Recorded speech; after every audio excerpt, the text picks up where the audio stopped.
Siang harinya, satu demi satu reguk satria bersenjata menyerbu masuk dari gerbang utara kota Hongye dan perlahan-lahan maju menyusuri jalan panjang itu. Mereka bergerak sangat lambat dan wajah mereka muram. Meskipun tidak melakukan gerakan mencolok, mereka tetap mampu membuat orang-orang merasa tertekan. Para pejalan kaki tahu bahwa sesuatu yang besar akan terjadi, jadi mereka mempercepat langkah dan menjauh dari jalan. Anak-anak yang biasanya membuat keributan di jalan dan gang diseret pulang oleh keluarga mereka. Seluruh kota Hongye tiba-tiba tampak sunyi. Kebetulan juga hari ini, Xie Xiaoru dan Su Tang kembali ke rumah Xie. Xie Xiaoru memasuki ruang meditasi di halaman belakang untuk bermeditasi, sementara Luo Yingzu meminta Su Tang untuk menemaninya mengobrol di paviliun kecil di halaman. Su Tang awalnya berpikir Luo Yingzu bukanlah orang yang mudah bergaul, tetapi setelah mengobrol, ia menyadari bahwa Luo Yingzu memiliki kepribadian yang sangat santai, mengingatkannya pada Sue Jiu yang pernah ditemuinya sebelumnya. Ia tidak pernah menunjukkan sikap merendahkan, tetapi dilihat dari nada dan ekspresinya, ia tidak berbeda dengan orang biasa. Su Tang lupa satu hal, yaitu takdir. Jika orang di depannya adalah seseorang yang tidak ingin ia temui, Luo Yingzu tidak akan pernah seramah ini. Topik Luo Yingzu berkisar pada pengalaman Su Tang, tetapi ia tidak berkutat di situ.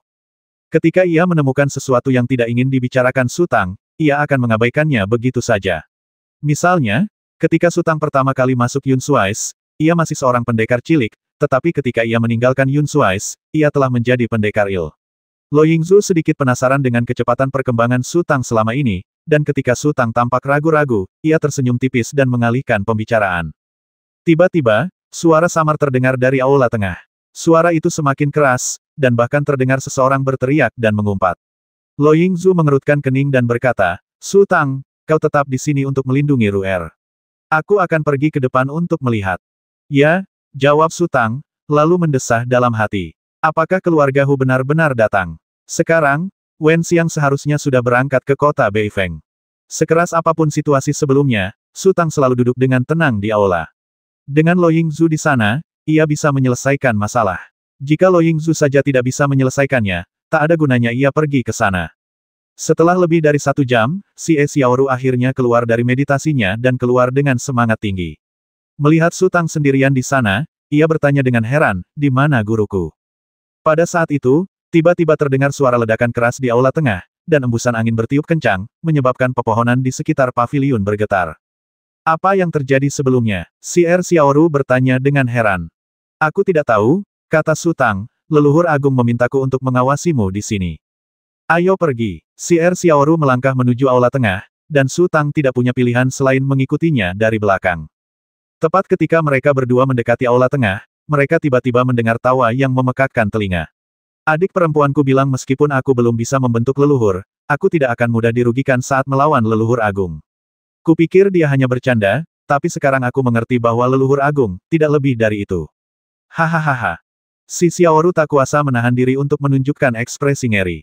Ia berjalan keluar dari gerbang sudut dan melihat gerbang itu dikepung oleh pengawal serigala hitam. Ada juga sejumlah besar prajurit di sisi yang berlawanan. Kedua belah pihak jelas-jelas sedang bersitegang. Area datar luas di depan aula tengah telah dibersihkan, dengan seorang pria berdiri di setiap ujungnya. Area itu berantakan, dengan retakan-retakan berukuran berbeda yang tak terhitung jumlahnya di tanah. Daun-daun pepohonan di sekitarnya hampir rontok, dan 2 pohon patah dan tumbang menimpa dinding. Para pengawal serigala hitam dan para prajurit di sisi berlawanan tampak sangat malu. Jelas bahwa pertempuran tadi sangat sengit, dan mereka juga terdampak. Salah satunya adalah Luo Yingzu. Lengan bajunya yang panjang telah robek, berubah menjadi pita-pita yang tak terhitung jumlahnya, menari-nari di udara. Ekspresinya sangat alami, dan ia diam-diam menatap lawan di depannya. Di sisi lain, ada seorang pria bertubuh kekar nan perkasa, sekuat menara besi. Dadanya terbuka, memperlihatkan sehelai bulu hitam di dadanya. Ada luka di lehernya, masih berdarah. Xie Xiaoru dan Su Tang berhasil melewati para pengawal serigala hitam dan berjalan ke depan. Su Tang tercengang melihat pria raksasa itu. Bagaimana mungkin itu dia?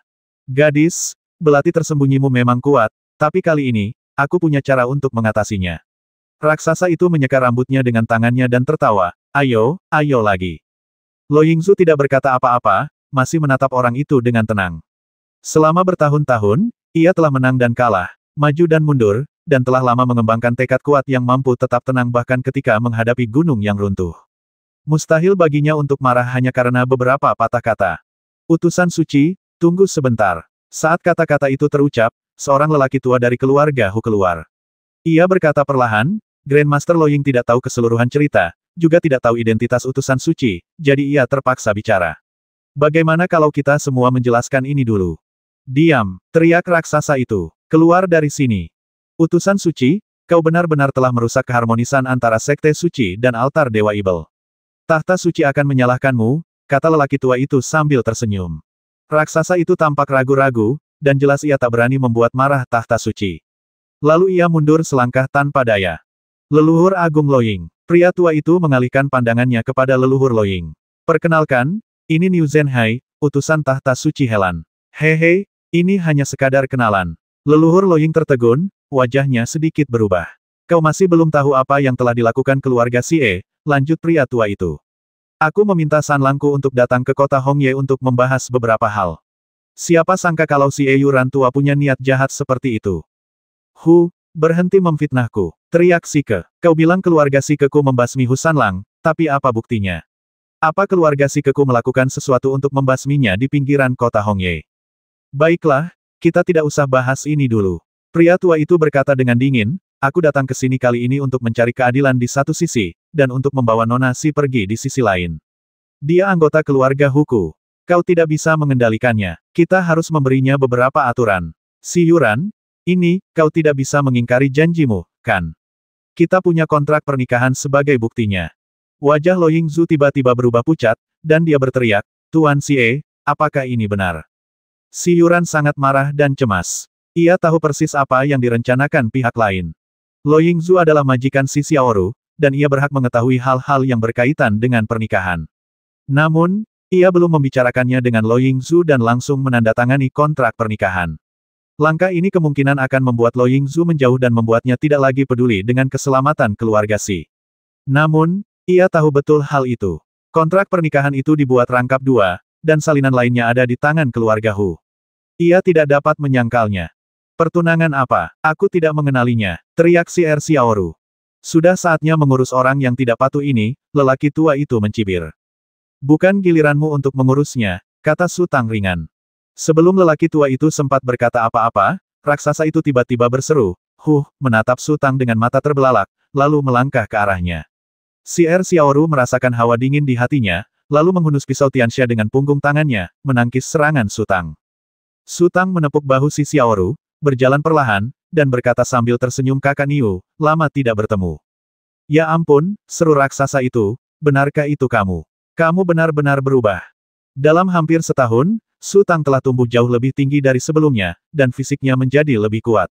Aura yang dipancarkannya juga telah berubah, sehingga raksasa itu hanya merasa bahwa dirinya sangat mirip tetapi tidak berani mengenalinya.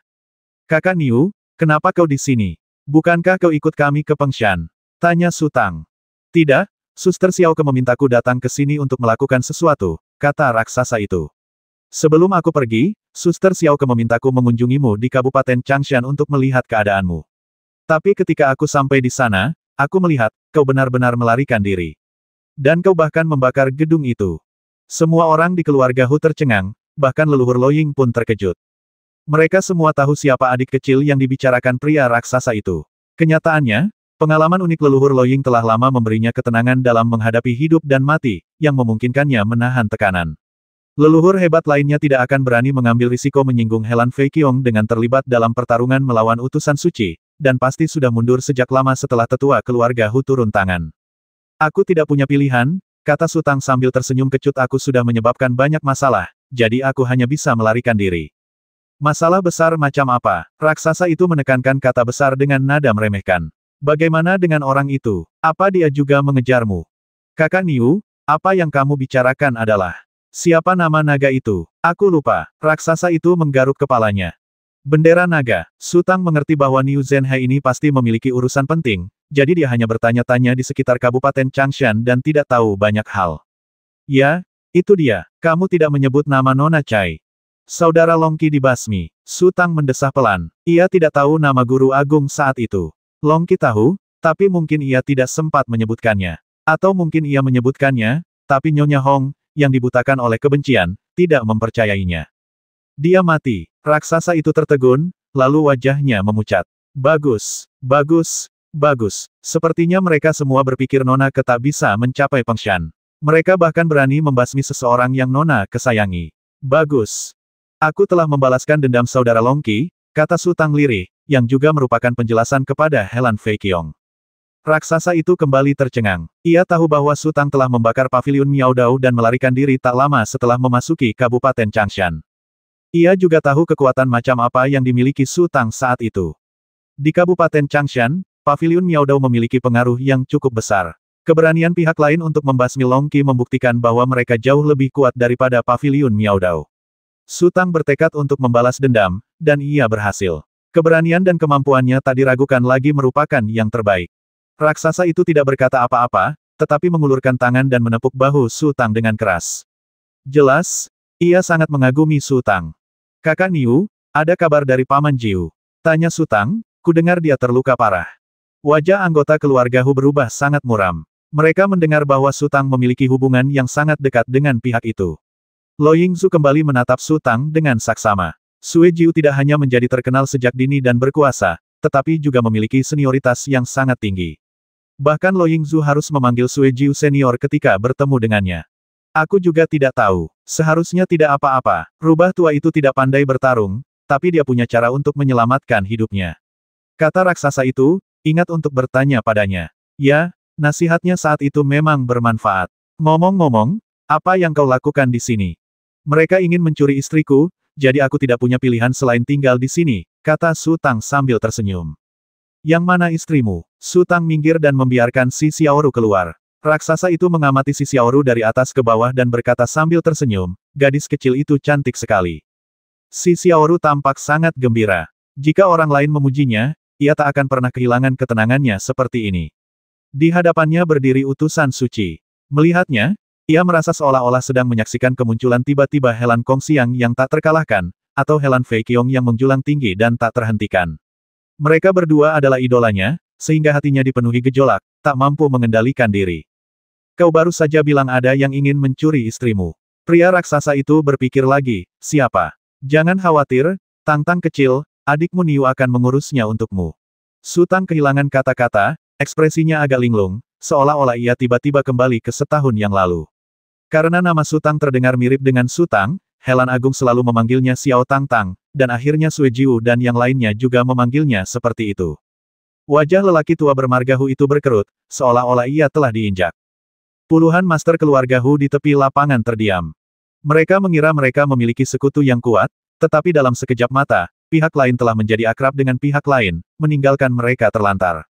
Meskipun mereka memiliki beberapa Grandmaster di antara mereka, itu tidak dapat menjembatani kesenjangan yang besar. Terlebih lagi, raksasa itu memiliki Fengshan dan tahta suci di belakangnya. Apa yang dimiliki keluarga Hu di belakang mereka? Sekalipun mereka lebih kuat dari pihak lain, itu tidak akan berarti. Jika terjadi pertempuran besar, Sekte Alam pasti tidak akan membela keluarga Hu. Hu tua, apakah kau mencoba mencuri istri saudaraku? Raksasa itu berbalik dan berteriak. Yang mulia, kami punya janji. Pria tua bermarga Hu itu memaksa dirinya untuk tetap tenang. Ia tidak bisa begitu saja mundur. Keluarga Hu telah datang ke sini dengan sekuat tenaga, lalu kembali dengan aib. Bukankah itu menggelikan? Bagaimana ia bisa mempertahankan bisnisnya di tempat ini di masa depan? Berikan aku pertunangan itu. Raksasa itu melangkah mendekat dan mengulurkan tangannya. Utusan suci, ini melanggar aturan. Si Yuranlah yang setuju untuk menikah dengan keluarga Huku, dan dia juga menerima hadiah pertunangan. Pria tua bermarga Hu itu membantah dengan suara gemetar. Aku tidak peduli dengan aturan omong kosong. Raksasa itu menyeringai Nona Chai bilang aturan selalu dibuat oleh manusia dan akan selalu dilanggar. Tergantung seberapa keras tinjumu. Berikan aku pertunangan itu dengan senang hati, kalau tidak aku tidak akan sopan. Begitu kata-kata itu terucap, raksasa itu memancarkan aura kekerasan, seolah-olah dia akan membasmi seseorang di saat berikutnya. Pria tua bermarga Hu itu tanpa sadar mundur selangkah. Ekspresi wajah anggota keluarga Hu berbeda-beda. Beberapa sangat marah dan siap bertarung sampai mati, sementara yang lain ketakutan dan melihat sekeliling secara acak, seolah-olah mencari jalan keluar. Namun, ini adalah peristiwa besar yang akan menentukan masa depan keluarga Hu, dan hanya kepala keluarga yang dapat mengambil keputusan. Tidak ada orang lain yang dapat mengambil tanggung jawab. Orang tua bermarga Hu itu menatap kosong ke arah raksasa di depannya, matanya penuh permohonan, tetapi ekspresi raksasa itu dingin dan dia tampaknya tidak memiliki simpati sama sekali. Dalam perjalanan pulang, Niu Zhenhai bertemu Hu Sanlang karena masalah sepele dan mengetahui identitasnya. Hu Sanlang memperlakukannya seperti tamu kehormatan dan menjamunya dengan hangat setiap hari, tetapi itu tidak mengubah apapun. Jangankan 10 hari atau setengah bulan, bahkan jika ia telah membesarkannya selama setahun, ia tetap akan menentangnya. Karena Helan Fei Qiong menganggap Su Tang sangat menarik, dan karena Helan Fei Qiong selalu mengingat Su Tang, ia mengambil rute khusus ke Kabupaten Changshan. Rute ini sudah cukup baginya untuk menentukan posisinya. Pria tua bermarga Hu itu berdiri di sana sejenak, lalu akhirnya, dengan tangan gemetar, mengeluarkan selembar kertas dari dadanya. Itu adalah kontrak pernikahan yang telah ditandatanganinya hari itu. Ia tahu betul bahwa menyerah sekarang berarti keluarga Hu akan kehilangan muka, tetapi situasinya sangat berat, dan ia tidak punya pilihan lain. Di sisi lain, ada keluarga Si dan leluhur Loying, yang sudah lebih dari cukup untuk menghancurkan keluarga Hu. Raksasa itu meraihnya dan mencabik-cabiknya. Lalu ia berkata, kalian semua pergilah. Pria tua bermarga Hu itu berbalik dan berjalan perlahan. Para tetua keluarga Hu mengikutinya dalam diam dengan ekspresi berbeda. Para prajurit yang tadi berteriak-teriak di sekitar dataran dan di tembok juga mundur karena malu, seolah-olah tulang punggung mereka patah. Kakak Niu, bagaimana kalau kita cari tempat minum? Kata Su Tang sambil tersenyum. Untung saja keluarga Hu datang, jadi tidak mengganggu rencana Wen Xiang. Kalau dia harus bertengkar dengan keluarga Hu di sini, rasanya agak kurang masuk akal. Hanya kamu, raksasa itu menyeringai, menatap Su Tang. Dan istriku, kata Su Tang. Oke, kata orang, kalau suami istri bersatu, mereka bisa mencapai apapun. Coba kulihat seberapa hebat kalian berdua, kata raksasa itu.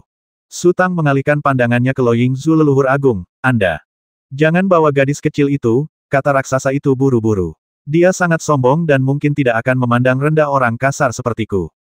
Lo Yingzu tersenyum tipis. Aku juga suka minumannya, aku seharusnya bisa minum sedikit bersama utusan suci. Tadi mereka memang rival, jadi wajar saja kalau dia tidak akan menunjukkan permusuhan. Tapi sekarang setelah mereka berdamai, tidak pantas baginya untuk bersikap arogan. Si Yuran melangkah maju sambil tersenyum saat ini, namun sayang, baik Lo Yingzu maupun lelaki raksasa itu tidak menatapnya langsung. Aku punya koleksi anggur berkualitas di gudang keluarga Si. Kalian berdua juga boleh, kata si Yuran. Ayo, kita minum, teriak raksasa itu sambil berjalan keluar, seolah tak mendengar apapun. Meskipun agak naif dalam berurusan dengan orang lain, setidaknya ia bisa berpikir jernih.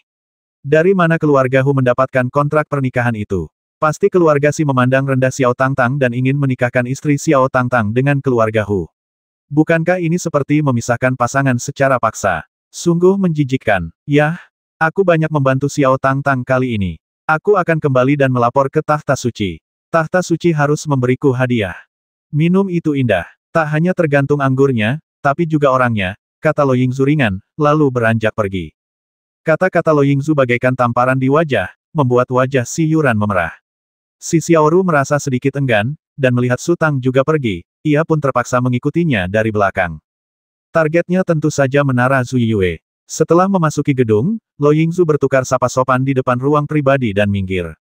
Pria raksasa itu tertawa dan masuk. Lo Yingzu mengikutinya dari belakang. Kemudian terdengar suara ledakan keras. Si Xiaoru terkejut, dan Lo Yingzu juga sedikit terkejut. Pria raksasa itu menyentuh dahinya dan masuk seolah-olah tidak terjadi apa-apa. Yah, kau akan terbiasa perlahan-lahan, bisik Su Tang. Kurasa kebiasaan ini tak bisa disembuhkan. Aku ingat waktu kami di Xiaolinbao, si raksasa menabrak benda puluhan, bahkan ratusan kali setiap hari. Saat pertama kali melihat kusen pintunya rusak, ia langsung meminta para pelayan untuk memperbaikinya. Belakangan, ia benar-benar tak mampu. Sue Jiu pernah bercanda bahwa Daniu pasti terbentur seperti ini. Semakin sering ia menabrak benda, semakin bodoh ia, dan semakin bodoh ia, semakin sering ia menabrak benda.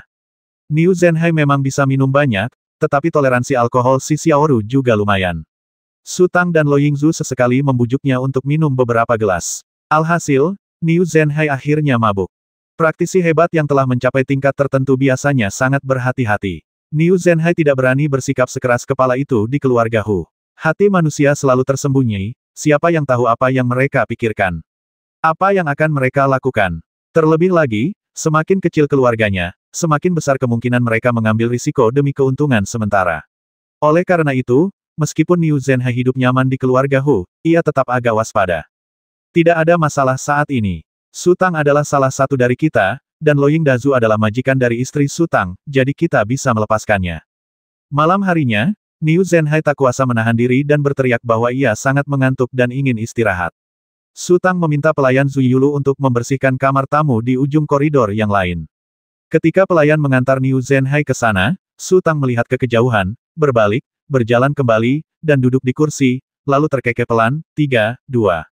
Saat dia berbicara, terdengar suara ledakan keras di koridor, dan kemudian pelayan itu memanggil dengan gugup, "Tuan Niu, apakah Anda baik-baik saja?" Si Xiaoru terkekeh, lalu memutar bola matanya ke arah Su Tang. Lo Yingzu hendak berbicara ketika ia melihat pelayan tua bernama Zong muncul di pintu. Ia tampak ragu untuk berbicara, dan menyadari ada yang tidak beres, ia berdiri dan berjalan keluar. Setelah beberapa saat, Lo Ying kembali ke pintu dan berkata lembut, "Ru'er, Su Tang, kalian berdua sudah minum cukup banyak, jadi jangan keluar. Tidurlah lebih awal." "Tuan, Anda mau pergi kemana?" tanya si Xiaoru. "Aku ada urusan. Aku akan kembali besok pagi," kata Lo Yingzu. Lo Yingzu pergi, dan suasana di ruangan itu menjadi hening. Su Tang berjalan ke pintu, menutupnya, dan berkata sambil tersenyum, "Hanya kita berdua yang tersisa. Katakan padaku, bagaimana kau mengenal mereka?" tanya si Xiaoru tiba-tiba, matanya berbinar. "Ceritanya panjang." Su Tang duduk dan berkata dengan serius, "Hari itu, Helan Agung datang ke kampung halamanku dan melihat bahwa aku berbakat, banyak akal, dan memiliki akar yang baik, jadi dia." Si Xiaoru mengangkat tangannya dan menepuk dahi Su Tang, sambil berkata dengan marah, "Bisakah kamu lebih serius?"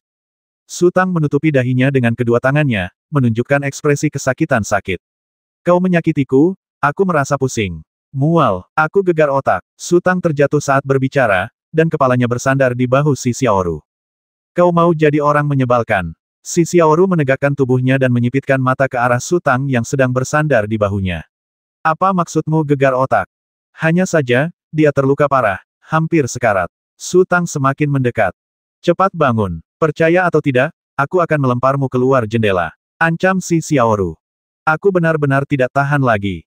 Tangan Su Tang terulur dan menyentuh paha si Xiaoru. Alkohol memang bisa membuat orang kehilangan kesabaran. Toleransi Su Tang terhadap alkohol memang buruk sejak awal. Untuk mengalahkan Niu Zhenhai, ia minum hampir setengah botol anggur. Jika ia bisa tetap sadar, ia tidak akan pernah sesabar ini. Si Xiaoru merasa sedikit gugup. Ia mendengus dingin, tiba-tiba berdiri, meraih lengan Su Tang dengan kedua tangan, mengangkatnya, lalu menggendong Su Tang di pundaknya, lalu melangkah keluar. "Hei!" Su Tang agak panik. Apa yang akan dilakukan gadis ini? Apa dia benar-benar akan membuangnya keluar jendela? Si Xiaoru justru semakin panik. Ia melangkah menuju kamar tamu tempat ia biasa menginap, bagaikan raja gunung yang baru saja menculik istrinya. Dua pelayan kebetulan naik ke atas dan melihat kejadian ini. Mereka langsung berbalik dan berpura-pura tidak melihat apa-apa. Sambil berjalan ke tempat tidur, si Xiaoru membanting Su Tang ke lantai dengan kasar dan berteriak, "Kau menyentuhku hanya setelah minum beberapa gelas. Aku tidak akan mengganggumu hari ini. Aku akan menyelesaikan masalah ini besok setelah kau sadar." Setelah mengatakan itu, si Xiaoru berbalik dan hendak pergi, tetapi Su Tang sudah mengulurkan tangan, meraih bahunya, dan menariknya mundur. Si Xiaoru, yang terkejut, jatuh tertelungkup di tempat tidur. Kemudian Su Tang menekannya, menahan pergelangan tangan si Xiaoru dengan kedua tangan. Kau, apa yang akan kau lakukan?" Si Xiaoru begitu panik hingga jantungnya hampir copot. Anehnya, ia bangga dengan kekuatannya di hari kerja, tetapi begitu Su Tang berbaring di tubuhnya, semua kekuatannya lenyap entah kenapa. Ia hanya merasa tubuhnya lemas dan ia tak mampu menahan kekuatan kasar Su Tang. Su Tang pun tak berkata apa-apa, ia hanya terus menyenggol dan mengendus dada si Xiaoru dengan hidungnya. "Su Tang, jangan lakukan ini." Si Xiaoru bergerak dengan enggan, tetapi semakin ia bergerak, semakin lemah tubuhnya. Dalam kepanikan, ia tiba-tiba melihat pintu terbuka.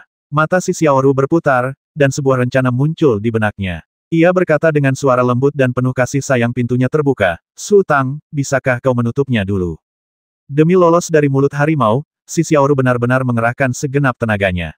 Ia belum pernah berbicara dengan suara seburuk itu. Terlebih lagi, si Xiaoru juga sudah siap. Ketika Su Tang benar-benar hendak menutup pintu, ia akan langsung melompat keluar jendela. Si kecil, hal semacam ini bukan masalah bagi Su Tang. Mendengar suara Su Tang, si kecil langsung keluar dari kerahnya, mengepakkan sayapnya, terbang ke pintu, dan mendorongnya hingga tertutup. Kemudian ia mengayunkan gelang lengannya, dan cahaya hijau mengenai gagang pintu. Tanaman merambat yang rimbun dengan cepat tumbuh, menutupi pintu dengan rapat dalam sekejap mata. Sekarang, bahkan jika seseorang menggedor pintu dari luar, mereka tidak akan bisa masuk untuk sementara waktu. Si Xiaoru dipenuhi kesedihan dan kemarahan anak kecil, apa kau tidak lihat dia menindasku? Dan kau masih membantunya. Aku tidak akan tertipu olehmu, kata Little Bit dengan nada meremehkan, kamu hanya main-main berciuman. Kau bercanda, teriak si Xiaoru, kemari dan bantu aku. Ibu memintaku membantu, jadi aku membantu, kata si kecil, lalu berlari ke piring buah, mengambil sebuah apel, dan mulai menggigitnya.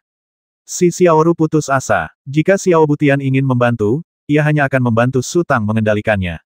Saat itu, Su Tang sudah menggigit pakaiannya hingga terbuka, memperlihatkan tubuh terbukanya. Besok aku akan memberitahu guru, bahwa kau menindasku, kata si Xiaoru dengan suara serendah nyamuk. Pada saat ini, ia akhirnya menunjukkan sifat kekanak-kanakannya, dan sikap mendominasinya yang sebelumnya menghilang. Jam berapa yang kau bicarakan? Su Tang sedang mengunyah sesuatu, suaranya agak tidak jelas. Si Xiaoru perlahan menutup matanya. Lagi pula, ia sudah menjadi miliknya, dan inilah takdirnya. Sehebat apapun hubungan antara pemilik pisau Tianxia dan pedang Dazeng di masa lalu, mereka akan selalu bersama pada akhirnya. Mungkin itu sudah diputuskan ketika ia melemparkan pisau Tianxia kepada Su Tang. Napas si Xiaoru semakin berat, lalu berubah menjadi erangan. Apa yang terjadi di Yixianxia bukanlah pengalaman pertamanya, karena saat itu ia hanya merasa panik, tak berdaya, dan sedih. Kini ia melepaskan tubuh dan pikirannya, siap menghadapi semua yang dibawa Su Tang. Pagi-pagi sekali, Su Tang dan si Xiaoru berkemas dan keluar dari kamar. Saat itulah mereka melihat pelayan tua bernama Zong berjalan menghampiri mereka. Si Xiaoru, yang sudah tenang, langsung tersipu, mengangguk cepat, mengucapkan selamat pagi, lalu pergi seolah-olah melarikan diri. Niu Zhenhai sudah mulai sarapan di ruang pribadi dan memesan sebotol anggur. Menurutnya, ia minum terlalu banyak kemarin, jadi ia harus minum anggur untuk menjernihkan pikirannya di pagi hari, kalau tidak, tubuhnya akan sakit. Si Xiaoru tidak selalu nakal. Ia tampak sangat pendiam di hadapan Niu Zhenhai. Niu Zhenhai memang berstatus demikian, dan ia berteman dengan Su Tang. Selain itu, ia banyak membantu kali ini. Apapun alasannya, si Xiaoru harus lebih patuh. Namun, Niu Zhenhai memiliki urusan penting, jadi ia hanya tinggal di kota Hongye selama 3 hari sebelum pergi.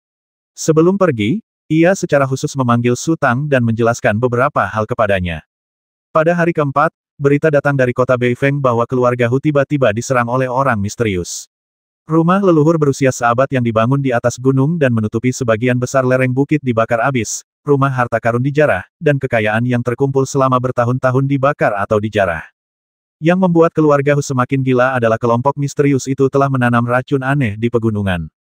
Ketika para ahli keluarga Hu mengetahui rumah tua itu diserang, mereka bergegas kembali di malam hari, sama sekali tidak siap, dan banyak yang jatuh ke dalam perangkap. Para ahli tingkat Grandmaster dapat menahannya, tetapi yang lain tidak. Lebih jauh lagi, racun itu lebih seperti penyakit mereka yang diracuni mengalami demam terus-menerus, batuk darah, bintik-bintik hitam muncul di tubuh mereka, dan mereka mati satu demi satu. Ketika berita itu datang, keluarga Si tentu saja merasa sangat bahagia, tetapi Si Yuran tampak khawatir. Keluarga Hu, yang telah terpukul berat, kemungkinan besar akan menempuh 2 ekstrim. Pertama, menanggung penghinaan, berhenti membuat masalah, dan memulai kembali agar dapat bangkit kembali. Kedua, berubah total menjadi guk-guk gila yang tak bermoral, menggigit siapapun yang tertangkap, dan keluarga Si kemungkinan besar akan digigit. 2 hari kemudian, Lo Yingzu kembali ke kota Hongye. Ia bilang akan kembali keesokan paginya, tetapi ternyata butuh waktu lama. Ia tampak lelah dan tampak khawatir. Setelah mengobrol dengan si Xiaoru sebentar, Lo Yingzu menemukan alasan untuk mengusir si Xiaoru, tetapi tetap menahan Su Tang. Su Tang baru saja bertemu Baolan dan diberitahu bahwa Yue Xi dan Chu Zonbao telah kembali. Awalnya, ia pergi ke hotel untuk mencari Yue Xi, tetapi ketika melihat Lo Yingzu sepertinya ingin mengatakan sesuatu, ia pun menenangkan diri dan duduk dengan tenang di samping. Kupikir kau sudah memulai retretmu, kata Lo Yingzu perlahan sambil minum teh. Biarkan saja, Su Tang tersenyum, lalu membuat secangkir teh untuk Lo Yingzu. Cara yang bagus untuk mengikuti arus. Lo Yingzu juga tersenyum sepertinya, kamu lebih cenderung pada pencerahan mendadak. Bagi orang-orang kuat di atas tingkat Grandmaster, terdapat 2 cara kultivasi, yang pertama disebut kultivasi bertahap, dan yang kedua disebut pencerahan mendadak. Terdapat perbedaan yang sangat besar antara kedua cara kultivasi tersebut. Praktisi kultivasi bertahap berfokus pada kerja keras. Seperti kata pepatah, selama Anda bekerja keras, Anda dapat mengasah batang besi menjadi jarum. Praktisi pencerahan mendadak cenderung malas. Mereka menikmati kenikmatan sensual atau berkelana. Mereka tidak memiliki waktu luang untuk mengasah batang besi. Namun, begitu praktisi pencerahan mendadak memperoleh wawasan melalui pengalaman, kemajuan mereka akan pesat.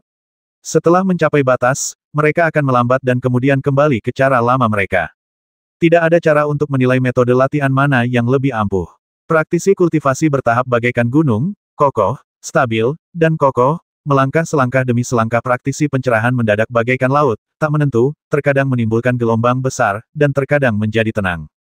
Apakah kamu tidak pernah memikirkan alasannya? Tanya Lo Yingzu lagi. Su Tang berhenti sejenak. Aku memikirkannya, tapi aku tidak tahu kenapa. Itu karena kau tak bisa tenang, atau kau merasa krisis, berpikir kota Hongye tak aman, jadi hatimu menolak untuk menyendiri. Lo Yingzu tersenyum. Kalau tidak, dengan kekuatan spiritualmu dan khasiat pil penghilang debu, kau seharusnya sudah menjadi Grandmaster sekarang. Lagi pula, akar spiritualmu tidak ada di sini. Akar spiritual. Su Tang tertegun. Lalu di mana akar spiritualku? Di pegunungan, di tepi air, dimanapun di dunia, tapi yang pasti bukan di kota yang ramai. Lo Yingzu berkata lembut, saat pertama kali melihatmu, kau memancarkan aura alami. Aku selalu mengira kau murid seseorang yang kuat di Sekte Alam.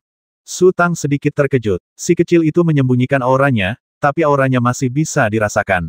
Atau aura alami yang disebutkan Lo Yingzu dipancarkan olehnya, Su Tang.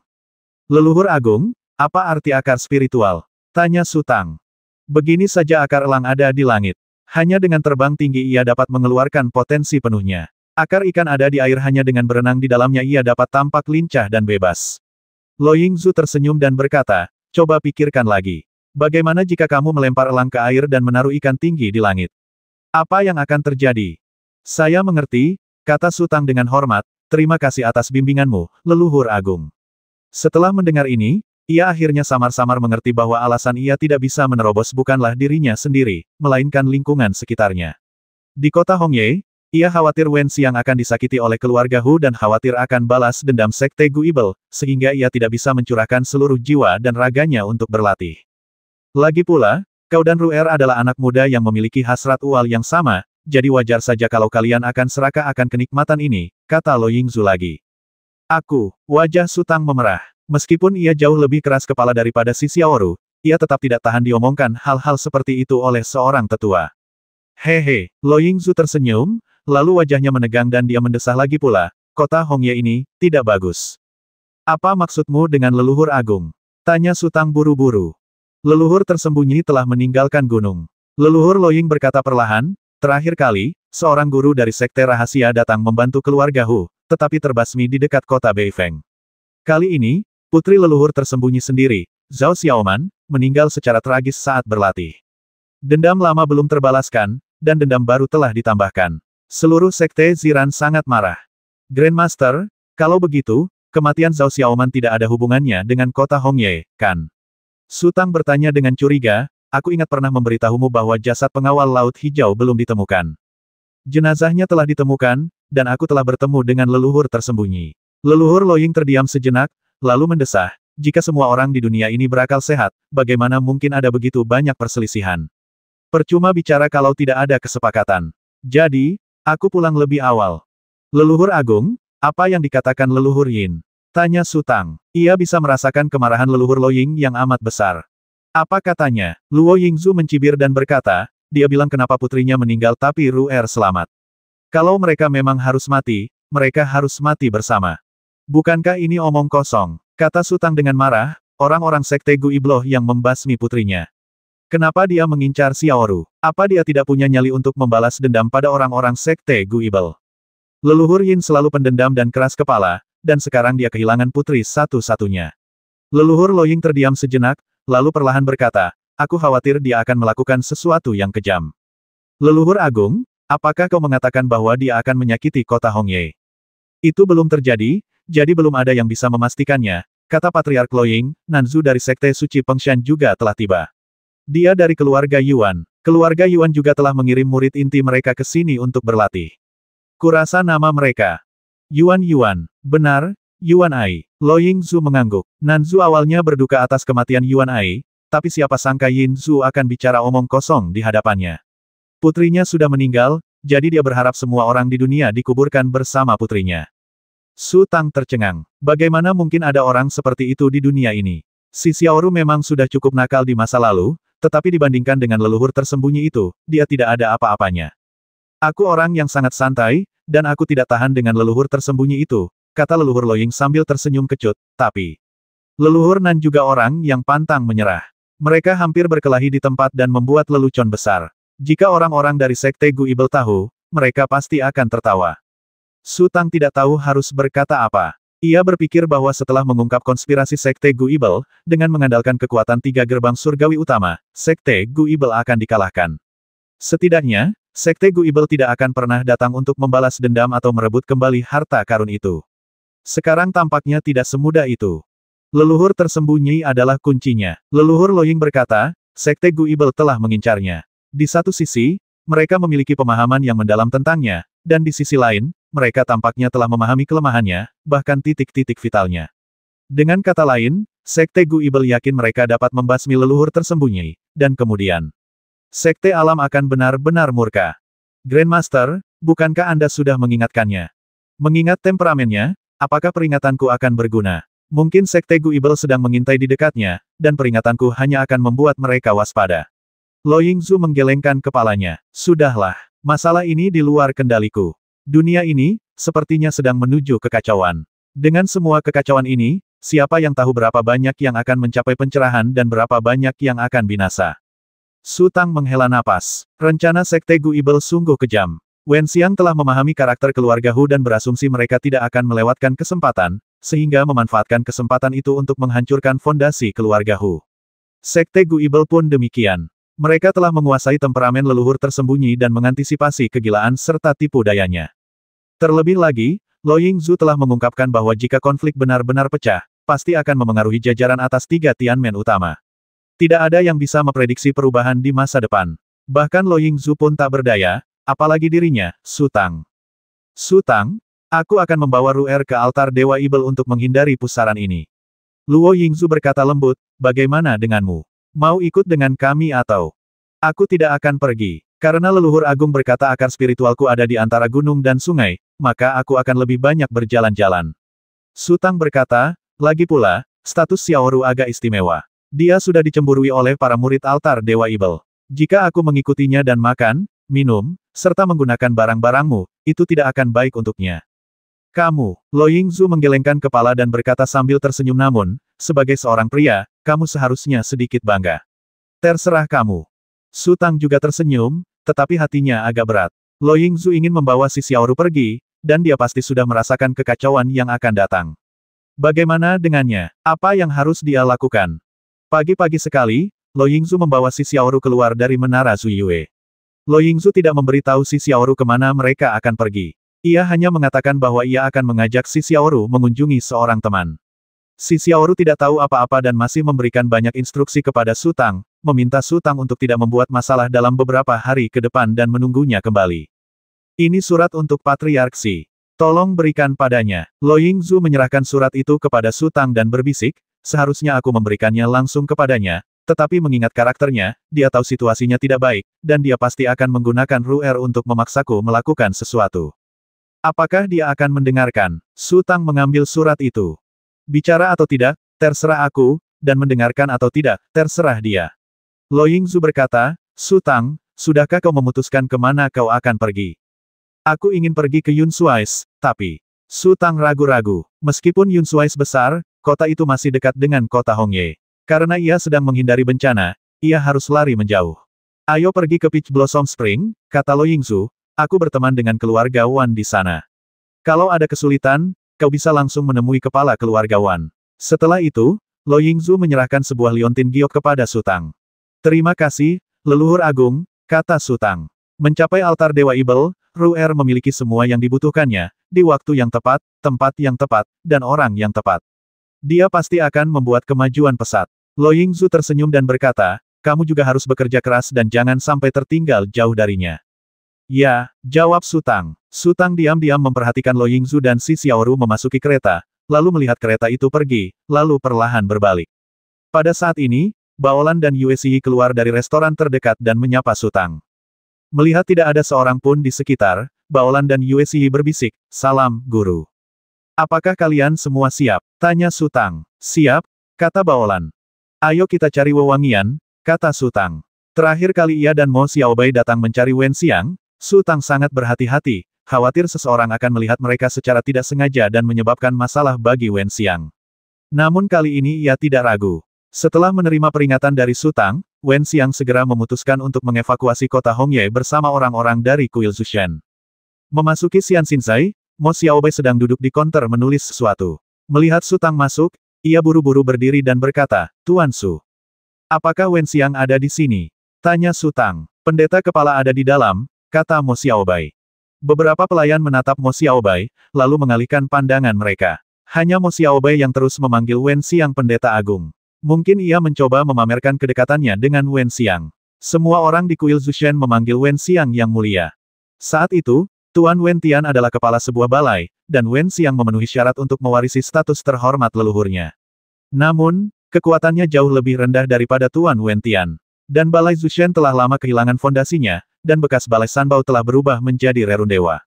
Tidak pantas menyebut Wen Xiang sebagai kepala balai, jadi ia disebut kepala balai. Ketika saya memasuki halaman, Wen Xiang sedang duduk di tangga, menatap langit dengan linglung. Wanita tua berambut putih berdiri di belakangnya. Di depan sayap di sisi lain, 3 orang parubaya berbisik-bisik. Pintunya terbuka. Su Tang mengintip ke dalam. Keadaannya berantakan. Ada beberapa tumpukan abu di tanah, seolah-olah ada sesuatu yang baru saja dibakar. Tatapan Su Tang jatuh pada lengan Wen Xiang. Lengan kiri Wen Xiang terbalut kain kasa, dan bercak-bercak darah merah cerah samar-samar terlihat. "Apakah kamu terluka?" Su Tang mengerutkan kening dan duduk di sebelah Wen Xiang. "Mengapa Xiaobai tidak memberitahuku? Aku sudah bilang padanya untuk tidak memberitahu." Wen Xiang tersenyum. "Tidak apa-apa, semuanya akan baik-baik saja dalam 2 hari. "Kapan kamu berangkat?" tanya Su Tang. "Aku sudah menunggumu. Setelah bertemu denganmu, saatnya pergi." Wen Xiang menoleh ke samping dan menyandarkan kepalanya di bahu Su Tang. Ada bawahannya, Baolan dan yang lainnya di halaman, tetapi gerakan dan ekspresi Wen Xiang sangat alami. "Aku agak enggan. Seandainya aku mengikutimu dari awal, mungkin aku tidak akan mendapat masalah sekarang. Ada beberapa hal, kecuali kau tidak menyentuhnya, kau tidak akan pernah bisa melepaskannya begitu kau menyentuhnya." Ia menghubungi orang-orang dari kuil Zushen, yang sama saja dengan memikul kebencian dan tanggung jawab selama bertahun-tahun. "Dulu," Su Tang tersenyum. "Dulu aku hanya orang bodoh. Bagaimana mungkin aku begitu agung dan mendominasi seperti sekarang ini? Aneh kalau kau bisa tertarik padaku dulu. Kenapa aku tidak melihat betapa kuatnya dirimu? Bukankah kau juga sama sepertiku dan harus melarikan diri dengan patuh?" Wen Xiang terkekeh. "Kamu mau pergi kemana?" tanya Su Tang. "Aku." Wen Xiang hendak menjawab ketika wanita tua di belakangnya tiba-tiba terbatuk. Wajah Wen Xiang tiba-tiba menjadi muram. "Nenek, jangan urusi urusanku. Ini pertama kalinya, aku tidak menyalahkanmu. Kalau sampai terulang lagi, jangan salahkan aku." Wajah wanita tua itu sedikit berubah, dan ia mengangguk dengan takut dan gentar. Beberapa pria parubaya di depan ruang sayap tampak gugup. Su Tang merasa mereka takut pada Wen Xiang dari lubuk hati mereka. Ia benar-benar tidak tahu cara apa yang digunakan Wen Xiang akhir-akhir ini untuk meyakinkan orang-orang yang tidak patuh ini.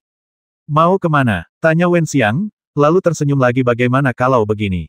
Kita tulis tempat-tempat yang ingin kita kunjungi dan lihat apakah kita ditakdirkan untuk bersama."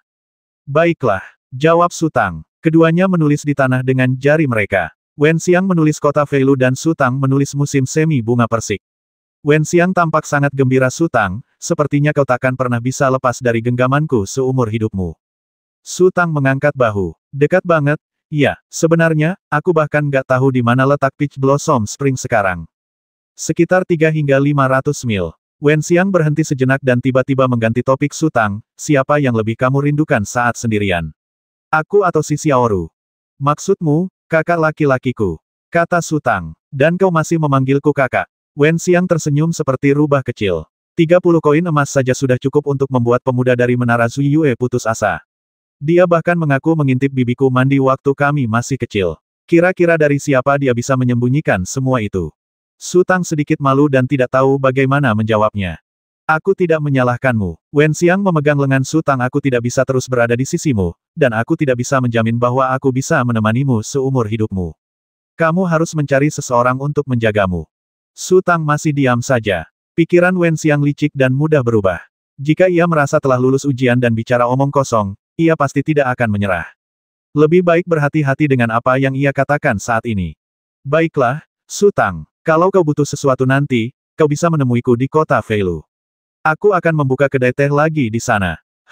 Sebut saja Xian Xinsai. Wen Xiang berkata, meskipun nama Tao Huayuan terdengar bagus, tempat itu sangat berbahaya untuk berlatih.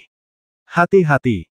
Aku tahu, kata Su Tang lembut, kamu juga harus berhati-hati.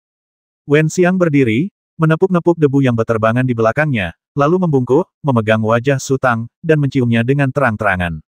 Kemudian, ia tersenyum dan berjalan perlahan keluar. Saat melewati Baolan, Wen Xiang tiba-tiba berhenti dan berkata sambil tersenyum, aku tahu kata-kataku berlebihan, tapi, aku tetap ingin mengatakan bahwa kamu harus menjaganya dengan baik. Ya, jawab Baolan. Wanita tua itu dan beberapa pria parubaya mengikutinya dari belakang. Dalam sekejap mata, hampir semua orang di halaman telah pergi, hanya menyisakan Su Tang, Baolan, dan Yue Xi. Saat senja, Su Tang, Baolan, dan yang lainnya meninggalkan kota Hongye. Ia menyerahkan surat Lo Yingzu kepada Si Yuran, tanpa peduli apa yang akan dilakukan Si Yuran. Bagi keluarga Si Yuran mungkin seorang kepala keluarga yang kompeten, adil dan jujur, serta berdedikasi pada masa depan keluarga, tetapi bagi Si Xiaoru, ia jelas bukan seorang kakek yang berkualitas. Namun, sikap Si Yuran terhadap Su Tang sangat ramah, begitu ramahnya sehingga ia tidak tampak seperti seorang penatua. Ngomong-ngomong, Su Tang bertanya tentang rahasia spiritual pedang Taiso. Si Yuran segera meminta seseorang untuk mengambil rahasia spiritual tersebut dari ruang rahasia dan memberikannya kepada Su Tang. Karena di mata Si Yuran, Su Tang adalah menantu sejati. Dengan Si Xiaoru, ia dapat menjalin hubungan dengan altar Ibel, dan dengan Su Tang, ia dapat menjalin hubungan dengan gerbang suci Fengshan. Keluarga Si tidak diragukan lagi memiliki dua pendukung besar. Dengan Baolan dan yang lainnya di sekitarnya, Su Tang tidak khawatir dengan indera arahnya yang buruk. Sepanjang perjalanan, ia duduk di dalam mobil, merenungkan apa yang dikatakan Lo Yingzu kepadanya. Su Tang tahu bahwa bimbingan seorang leluhur yang agung sangatlah berharga, apalagi bimbingan itu dirancang khusus untuknya. Ia samar-samar merasa bimbingan itu ada di depannya, tetapi ia tidak dapat memahaminya. Su Tang seperti orang kesurupan. Ia tak berkata sepatah kata pun di sepanjang jalan, bahkan lupa mengatur napas dan berlatih. Ia mulai berpikir begitu membuka mata, dan terkadang ia bahkan memikirkannya dalam mimpi. Baolan dan yang lainnya agak gugup pada awalnya. Kondisi Su Tang sedang tidak baik. Untungnya, Yue Xi cukup cerdas dan menduga Su Tang seharusnya sudah mencapai titik puncak. Baolan dan yang lainnya terkejut, tetapi juga lebih berhati-hati. Mereka sengaja menghindari keramaian kota dan bahkan berbicara dengan tenang, karena takut mengganggu Su Tang. Si kecil sangat bijaksana dan tidak pernah bertingkah manja lagi kepada Su Tang. Ketika haus, ia akan terbang mencari Baolan. Ketika lapar, ia akan mengambil pil spiritual dari kotak dan menjilatnya pelan-pelan sambil duduk di sudut. Wen Xiang merampok keluarga Hu sepenuhnya dan menjadi kaya dalam semalam. Dengan pikirannya yang cermat, ia pasti tidak akan melupakan Xiao Bitian.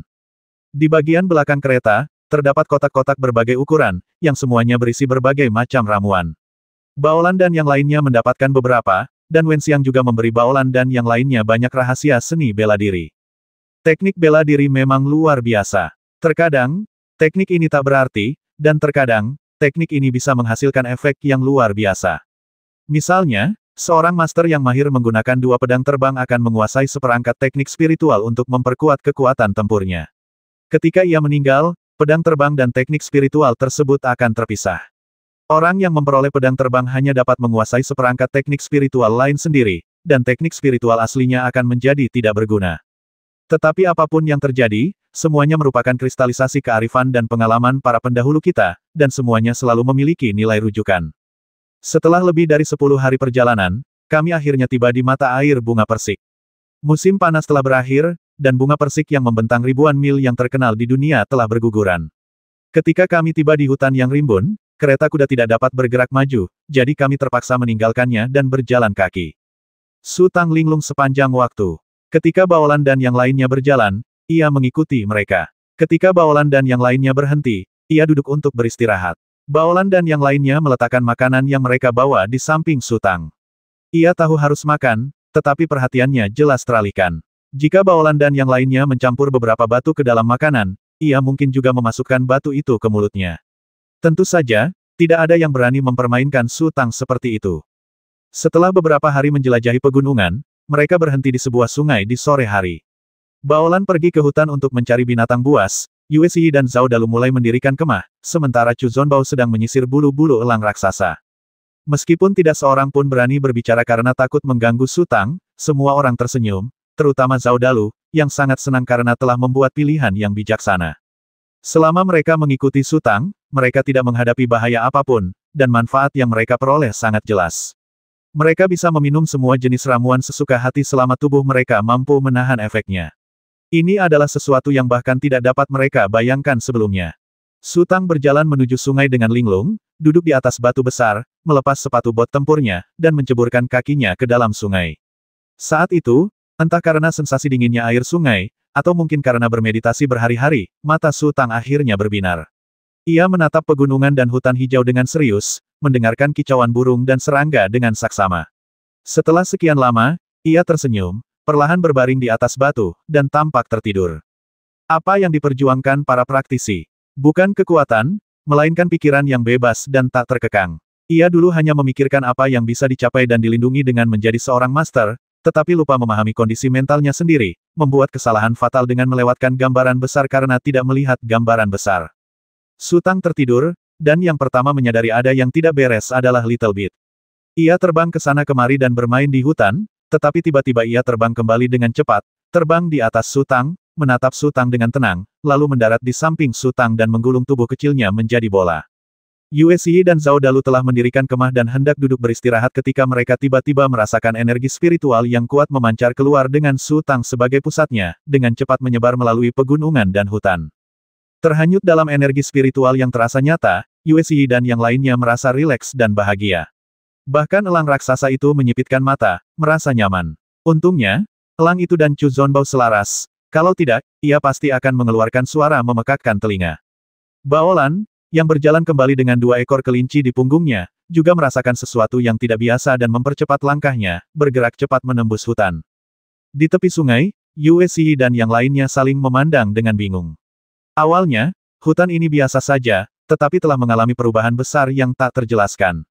Seolah-olah seketika menjadi tempat dengan urat spiritual yang unik. Energi spiritual yang kaya hampir membuat mereka terengah-engah. Bahkan Fengshan, Danau Daguangming, dan Laut Hijau pun tak tertandingi. Pohon-pohon persik yang tak terhitung jumlahnya di hutan juga berubah. Daun-daunnya tampak hijau zamrud.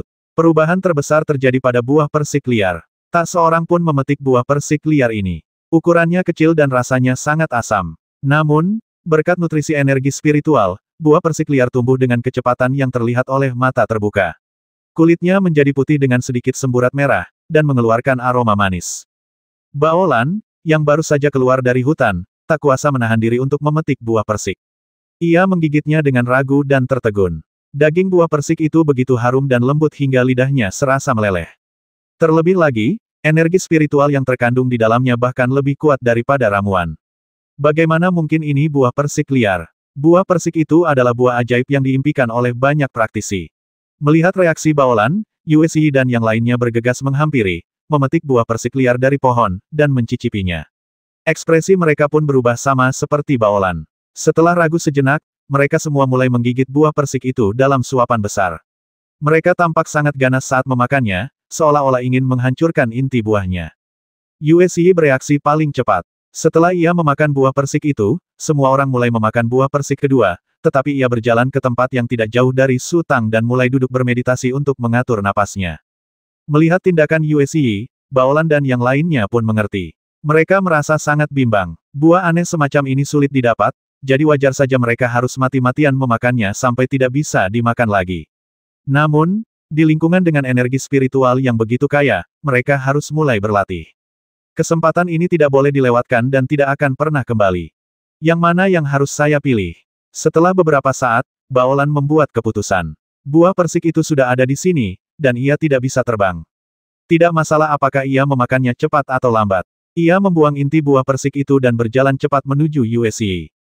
Chu Zonbao dan Zhao Dalu pun menemukan jawabannya. Mereka berjalan ke suatu tempat sekitar 7 atau 8 meter dari Su Tang dan duduk dengan tenang. Beberapa jam kemudian, Yue Xi perlahan membuka matanya. Ekspresinya dipenuhi rasa gembira dan terkejut. Hanya dalam beberapa jam latihan, ia telah mencapai apa yang telah dicapainya dalam 100 hari kerja keras. Lompatan kecepatan ini sungguh menakjubkan. Su Tang adalah inti dari semua energi spiritual. Sejak berdirinya Sekte Natural, telah ada beberapa generasi ahli kehidupan, tetapi belum pernah ada yang memiliki kemampuan seperti itu. Ini bukan lagi keajaiban, melainkan keajaiban. Yue beristirahat sejenak, lalu mulai mengatur napas dan kembali bermeditasi. Baolan dan yang lainnya mempertahankan meditasi mereka dalam jangka waktu yang berbeda-beda, ada yang lebih lama, ada yang lebih pendek, tetapi mereka semua memiliki suasana hati yang sama mendesaknya. Mereka tidak berani menunda, juga tidak mau menunda. Setelah bangun, mereka hanya beristirahat sebentar sebelum melanjutkan latihan. Si kecil meringkuk seperti bola, bentuknya agak kabur, seolah-olah telah berubah menjadi kepompong bundar. Elang raksasa itu tampak mengantuk, seolah-olah energi spiritual yang terlalu kuat tak tertahankan baginya. Matahari terbit dan bulan terbenam, Baolan dan yang lainnya berlatih tanpa pamrih hingga hari kelima, ketika energi spiritual mulai menipis, dan mereka akhirnya menghela napas lega. Latihan yang terus-menerus membuat mereka agak kelelahan, dan mereka tidak bisa beristirahat, namun mereka tidak bisa melepaskan kesempatan sekali seumur hidup ini, membuat mereka tersiksa sekaligus bahagia. Akhirnya mereka bisa beristirahat. Setelah makan beberapa buah persik, mereka berbaring santai. Setelah beberapa jam, Su Tang perlahan membuka matanya. Kulitnya berkilau sebening kristal, dan matanya sehangat batu giok. Setelah hening sejenak, Su Tang duduk dan berjalan menyusuri sungai. Langkahnya santai dan alami, dan kekuatan yang mengalir di dadanya membuatnya ingin meraung ke langit. Kaki Su Tang tidak menimbulkan cipratan apapun karena ia berjalan di atas air.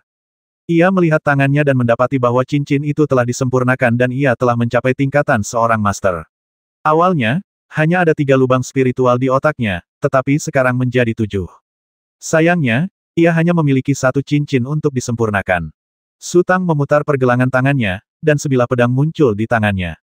Pedang Taiso bukan lagi cahaya dan bayangan samar, melainkan bilah pedang sungguhan. Su Tang menjentikkan bilah pedang itu pelan dengan jarinya, dan suara nyaring bilah pedang itu menggetarkan seluruh area.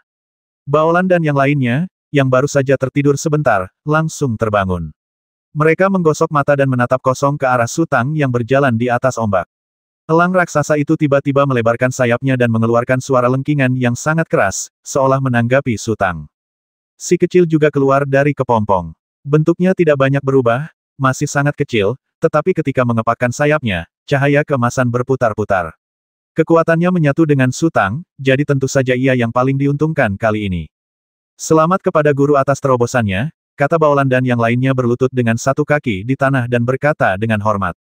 Ibu sungguh luar biasa. Si kecil terbang ke udara, menari-nari kegirangan. Berkat ikatan istimewa itu, ia bisa langsung merasakan kekuatan Su Tang. Su Tang tersenyum, berbalik, dan berjalan ke tepi pantai, menuju sisi ini. Sesuatu yang aneh terjadi. Seiring langkah kaki Su Tang, cahaya suci yang dipancarkannya perlahan memudar. Ketika ia semakin dekat, Su Tang telah berubah menjadi pemuda yang sangat biasa. Ini, Yue tercengang. Ia dan Baolan saling berpandangan, dan bisa melihat kengerian di mata masing-masing. Bagi orang awam, Grandmaster adalah kultivator terkuat di dunia. Pertama-tama, karena ada begitu banyak Grandmaster sehingga kita bisa bertemu mereka dari waktu ke waktu. Namun, jarang sekali kita melihat orang sekuat leluhur agung, seperti Su Tang di masa lalu, yang bahkan belum pernah kita dengar. Kedua, standar seorang Grandmaster adalah mencapai alam pelepasan kekuatan spiritual, tetapi mampu melepaskan tetapi tidak mampu menariknya kembali. Oleh karena itu, ketika seorang praktisi tingkat Grandmaster marah, energi spiritual yang melonjak akan membuat orang biasa merasakan tekanan yang luar biasa. Hanya dengan mencapai alam leluhur agung, seseorang dapat menarik dan melepaskan kekuatan spiritual secara bebas dan kembali ke alam. Dengan kata lain, orang awam mungkin tidak dapat merasakan apapun saat melihat leluhur agung, tetapi mereka pasti akan ketakutan saat melihat Grandmaster. Su Tang mampu menahan auranya sepenuhnya, dan kondisi mentalnya jelas lebih tinggi daripada seorang master. Tatapan Su Tang menyapu Baolan dan ia berkata lembut, sayang sekali. Baolan awalnya adalah petarung papan atas. Setelah beberapa hari berlatih terus-menerus, ia seperti Su Tang di kota Hongye, hanya selangkah lagi. Jika ia mundur 2 hari lagi, mungkin Baolan bisa menembusnya. Faktanya, Baolan kelelahan, dan terlalu banyak kebahagiaan juga merupakan beban. Baolan tahu apa yang Su Tang bicarakan. Ia tampak malu, menundukkan kepala, dan tidak berkata apa-apa. Kamu istirahat dulu, kata Su Tang, besok, kita akan pergi ke mata air bunga persik. Aku belum berani mendekati pusat Yun Suis, dan aku masih merasa sedikit menyesal. Guru, bolehkah kami beristirahat di sini selama beberapa hari? Tanya Zhao Dalu dengan ragu-ragu, sambil melirik buah persik liar yang matang di kedua sisinya. Buah-buahan eksotis itu menarik banyak praktisi dan tidak boleh disia-siakan.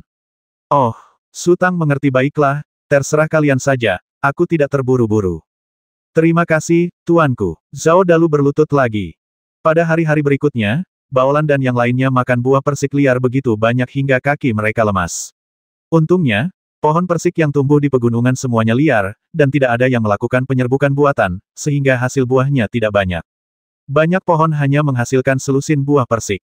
Jika mereka adalah pohon persik domestik, mungkin buahnya cukup untuk mereka makan hingga akhir tahun. Ia makan dan berlatih keras setiap hari. Lebih dari setengah bulan berlalu dalam sekejap mata, dan perang pemusnahan akhirnya berakhir. Namun, Su Tang tidak pernah berlatih. Setiap hari ia hanya berjalan maju mundur, duduk di sana-sini, tidur di sana-sini, atau bermain dengan si kecil, seperti seorang pengembara yang tenggelam dalam pegunungan dan sungai. Baolan dan yang lainnya masih khawatir, jadi mereka menghabiskan hari berikutnya untuk berkeliaran, dan baru menyerah setelah mereka yakin semua buah persik telah dimakan. Bahkan biji persik pun ditumpuk menjadi 2 gundukan kecil. Baolan dan yang lainnya masih berdiskusi kemana akan mengirim biji persik tersebut, berencana membangun negeri bunga persik yang sesungguhnya. Mendengar hal ini, Su Tang tertawa dan mengatakan bahwa biji persik itu tidak berguna. Kalaupun bisa ditanam, bibitnya hanyalah buah persik liar biasa. Baolan dan yang lainnya sedikit kecewa, tetapi semua orang diam-diam menyembunyikan beberapa biji persik. Setelah semuanya siap, rombongan menuju ke pedalaman Taoyuan. Taoyuan adalah tempat latihan spiritual yang terkenal di dunia, dan banyak murid dari berbagai sekte datang ke sana untuk berlatih. Dalam perjalanan, mereka bertemu lebih dari selusin kelompok orang. Su Tang tidak berniat menghubungi siapapun, dan orang-orang itu tidak ingin menimbulkan masalah, jadi mereka semua menyendiri. Lebih dari setengah bulan kemudian, pada suatu siang, Su Tang dan yang lainnya sedang beristirahat di tepi hutan. Baolan tidak perlu pergi berburu. Elang raksasa itu telah menjadi sangat kuat dan memiliki terlalu banyak energi untuk dilampiaskan. Selain berpatroli di sekitarnya, ia juga menangkap 3 angsa gemuk dan melemparkannya ke bawah. Baolan dan Yue Xi mulai membuat api unggun ketika elang raksasa di atas tiba-tiba membunyikan teriakan peringatan. Tak lama kemudian, 3 sosok terhuyung keluar dari hutan. Mereka semua masih muda, 2 pria dan 1 wanita. Seragam prajurit yang mereka kenakan berkualitas baik, tetapi setelah berjalan di hutan selama berhari-hari, mereka tampak pang camping dan seperti pengemis. Terlebih lagi, kulit mereka tampak kusam dan mereka tampak sangat lelah. Bulu-bulu angsa telah dicabut dan diletakkan di atas api unggun, aroma barbekyu tercium di udara. Dari kedua pemuda itu, yang di sebelah kiri lebih pendek dan kurus, tetapi sangat tampan yang di sebelah kanan adalah pria tegap dengan alis tebal dan mata besar, secercah kepahlawanan terpancar di antara alisnya. Meskipun wajah wanita yang menghindar di belakangnya tidak terlihat jelas, dia memiliki perawakan ramping dan napasnya yang ringan cukup menawan. Mencium aroma barbekyu, kedua pemuda itu menelan ludah mereka bersamaan. Pria yang lebih pendek ragu-ragu, melangkah maju beberapa langkah, dan mengamati Su Tang dan yang lainnya sebelum mendarat di Baolan.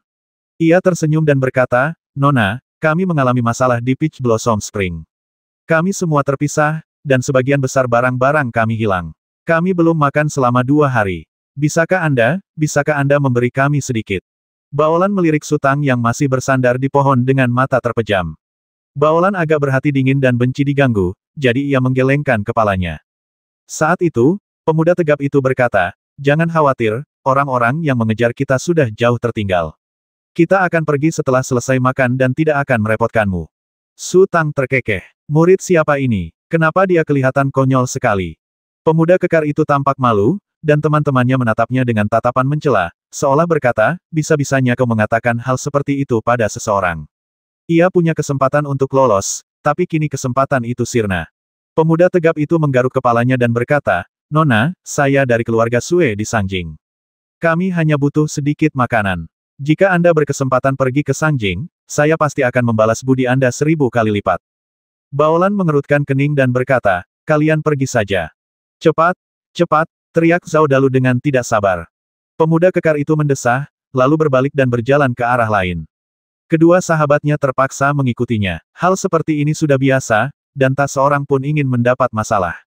Menolongmu adalah soal persahabatan, dan tidak menolongmu juga merupakan kewajiban mereka. Biarkan mereka beristirahat di sini sebentar, kata Su Tang tiba-tiba. Baolan tertegun sejenak, lalu berkata, "Kemarilah."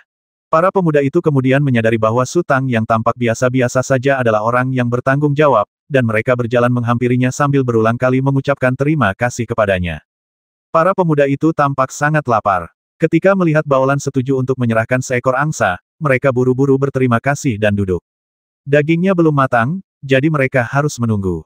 Mata mereka terbuka lebar, dan tampak memancarkan cahaya hijau. Pada saat ini, kedua pria itu lupa melindungi rekan mereka di belakang. Penampilan gadis itu terpancar di mata Su Tang dan yang lainnya. Ia memiliki sepasang mata seindah bunga persik, alis tipis, wajah oval, kulit putih, gigi mutiara yang indah, dan bibir merah muda. Keindahan ini memang bukan satu-satunya, tetapi ia jelas merupakan kecantikan yang dikenal luas. Su Tang bisa menutup mata, Baolan adalah seorang wanita, belum lagi, Chu Zonbao tampaknya tidak memiliki keinginan ini, sementara Yue Xi dan Zhao Dalu keduanya tergerak. Yue Xi datang dan mulai mengobrol dengan suara pelan bersama anak-anak muda itu. Ia sangat ramah dan pandai mengatur suasana. Setelah mengobrol sebentar, ekspresi anak-anak muda itu tampak santai. Setelah daging angsa dipanggang, mereka tak lagi sempat berbicara dengan Yue Xi. Pemuda tegap itu mencabut belati dari pinggangnya, memotong sepotong daging, dan menyerahkannya kepada gadis di belakangnya. Gadis itu mengulurkan tangan untuk mengambil daging angsa itu, lalu tiba-tiba mengerutkan kening, menyebabkan daging itu jatuh ke tanah. Ia meniup ujung jarinya dengan keras, sambil berkata pelan, panas sekali. Genit sekali. Yue Xi hampir menggigil, dan tulang-tulangnya terasa seperti akan melunak. Ia telah melihat banyak adegan, tetapi ini pertama kalinya ia bertemu dengan gadis yang begitu menggoda. Jika ia dikatakan tidak serius, ada sedikit kesan awet muda di antara alisnya. Jika ia dikatakan serius, sekilas pandang atau seruan saja sudah dapat membangkitkan fantasi orang. Yue Xi berdiri dan berjalan ke arah Su Tang, lalu berbisik, "Tuan, saya telah mengetahui bahwa pria jangkung itu berasal dari keluarga Sue di Sangjing, namanya Sue Dongju. Pria dan wanita lainnya adalah kakak beradik. Kakak laki-lakinya bernama Wan Ai dan adik perempuannya bernama Wan Ke. Mereka berasal dari keluarga Wan di kota Feilu." Su Tang terkejut. Wan Ai, Wan Ke, bukankah itu berarti Wan Ai Ke? Yue Xi tentu saja tidak tahu makhluk ajaib macam apa Wan Ai Ke itu. Ia hanya merasa ekspresi Su Tang agak aneh, jadi ia buru-buru bertanya, "Tuan, ada apa?" "Tidak apa-apa," Su Tang melambaikan tangannya. Dalam waktu kurang dari 10 menit, ketiga pemuda itu telah melahap habis angsa-angsa gemuk itu hingga bersih, hanya menyisakan setumpuk tulang. Kemudian, saudara-saudari Wan kembali tertidur di batang pohon. Sue Dongju tetap terjaga, tetapi tampak sedikit cemas. Ia berdiri dan mondar-mandir sesekali mengamati teman-temannya. Akhirnya, ia duduk sambil mendesah, seolah ingin pergi, tetapi tak tega membangunkan teman-temannya. Su Tang berdiri, berjalan perlahan mendekat, lalu bertanya, "Apakah Anda dari keluarga Sue di Sangjing?" "Ya," Sue Dongju mengangguk dan berkata, "Tuan Su, saya sungguh berterima kasih atas kebaikan Anda. Jika kita bertemu lagi di masa depan, saya pasti akan membalas budi Anda dengan sangat baik. Hanya sedikit daging, sama-sama." Su Tang tersenyum dan bertanya, "Siapa Paman Jiu bagimu?" "Paman Jiu." Sue Dongju mengerutkan kening, berpikir sejenak, lalu menjawab, "Paman pasti salah ingat. Aku hanya punya bibi Jiu. 9 yang kumaksud adalah Sue Jiu," kata Su Tang. Sue Dongju tertegun sejenak, lalu murka. Ia tiba-tiba menghunus pedangnya, mengarahkan ujung pedangnya ke leher Su Tang, dan berteriak, "Beraninya kau menghina leluhurku." Kakak dan adik keluarga Wan terbangun kaget. Melihat kejadian ini, mereka pun kebingungan. Baolan semakin marah. Ia menghunus busur panjangnya dan mengarahkan anak panahnya ke leher Sue Dongju sambil berteriak, "Turunkan pedangmu." Baolan adalah petarung papan atas, hanya selangkah lagi untuk menjadi Grandmaster. Kini ia murka dengan perilaku kasar lawannya, dan momentumnya semakin dahsyat. Ketika Sue Dongju mendengar teriakan Baolan, ia tahu bahwa ia jelas bukan lawan Baolan, tetapi masalah ini menyangkut nama baik leluhurnya, jadi ia tidak bisa menyerah. Saudara-saudari keluarga Wan panik, memeluk Sue Dongju dari kedua sisi.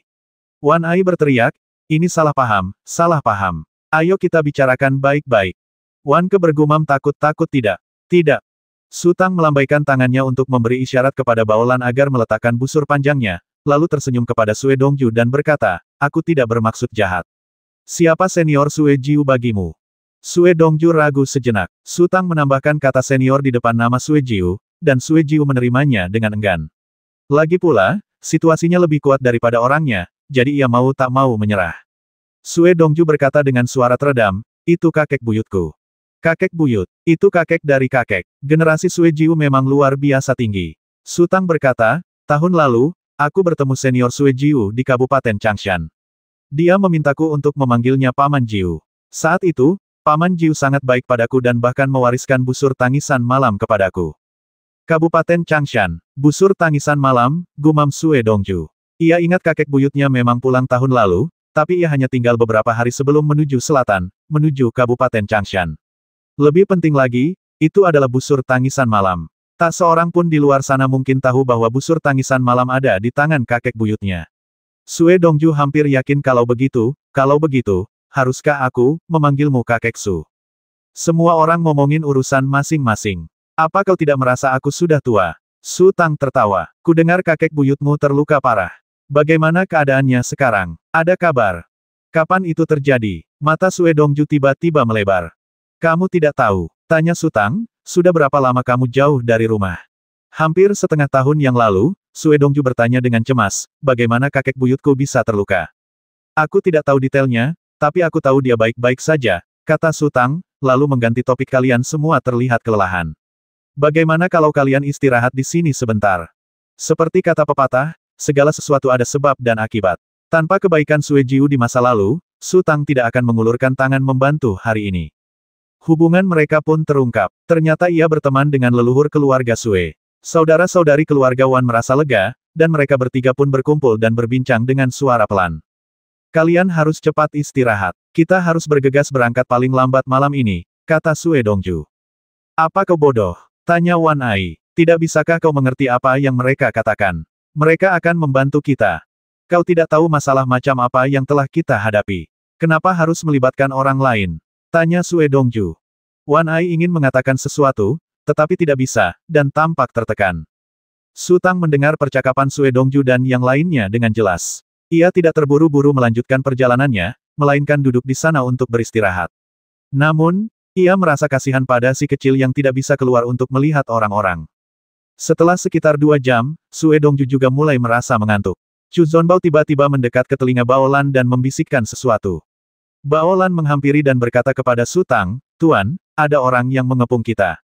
Aku tahu. Su Tang membuka matanya dan memanggil, Dongju. Sue Dongju bergoyang, terkejut, dan bertanya dengan heran, apa? Mengapa kamu mendapat masalah? Tanya Su Tang. Ini, Sue Dongju tersenyum pahit. Bukannya aku tidak ingin memberitahumu, tapi jika kau tahu, kau pasti akan terlibat. Haha, Su Tang tertawa. Baiklah, kamu istirahat dulu, aku akan melihat-lihat. Jangan berkeliaran, kata Sue Dongju buru-buru. Musim semi bunga persik ini penuh bahaya. Mungkin ada binatang buas dan serangga beracun yang bersembunyi di suatu tempat. Sangat berbahaya. Su Tang tetap tenang, meninggalkan Yue Xi dan Zhao Dalu dalam kebingungan. Orang bodoh ini sebenarnya cukup baik hati. Kenyataannya, aura Su Tang terlalu lemah, sebuah kelemahan besar tersendiri. Mengapa orang yang tak berdaya pergi ke Tao Huayuan untuk melihat pemandangan? Itu benar-benar gila. Lagi pula, Su Tang baru saja mengatakan bahwa ia pernah bertemu Sue Jiu sebelumnya. Bagaimana mungkin seorang leluhur hebat seperti dia punya waktu luang untuk mengurus orang biasa? Tidak apa-apa, kata Su Tang, aku hanya jalan-jalan di sini, aku tidak akan pergi jauh. Sosok Su Tang menghilang ke dalam hutan.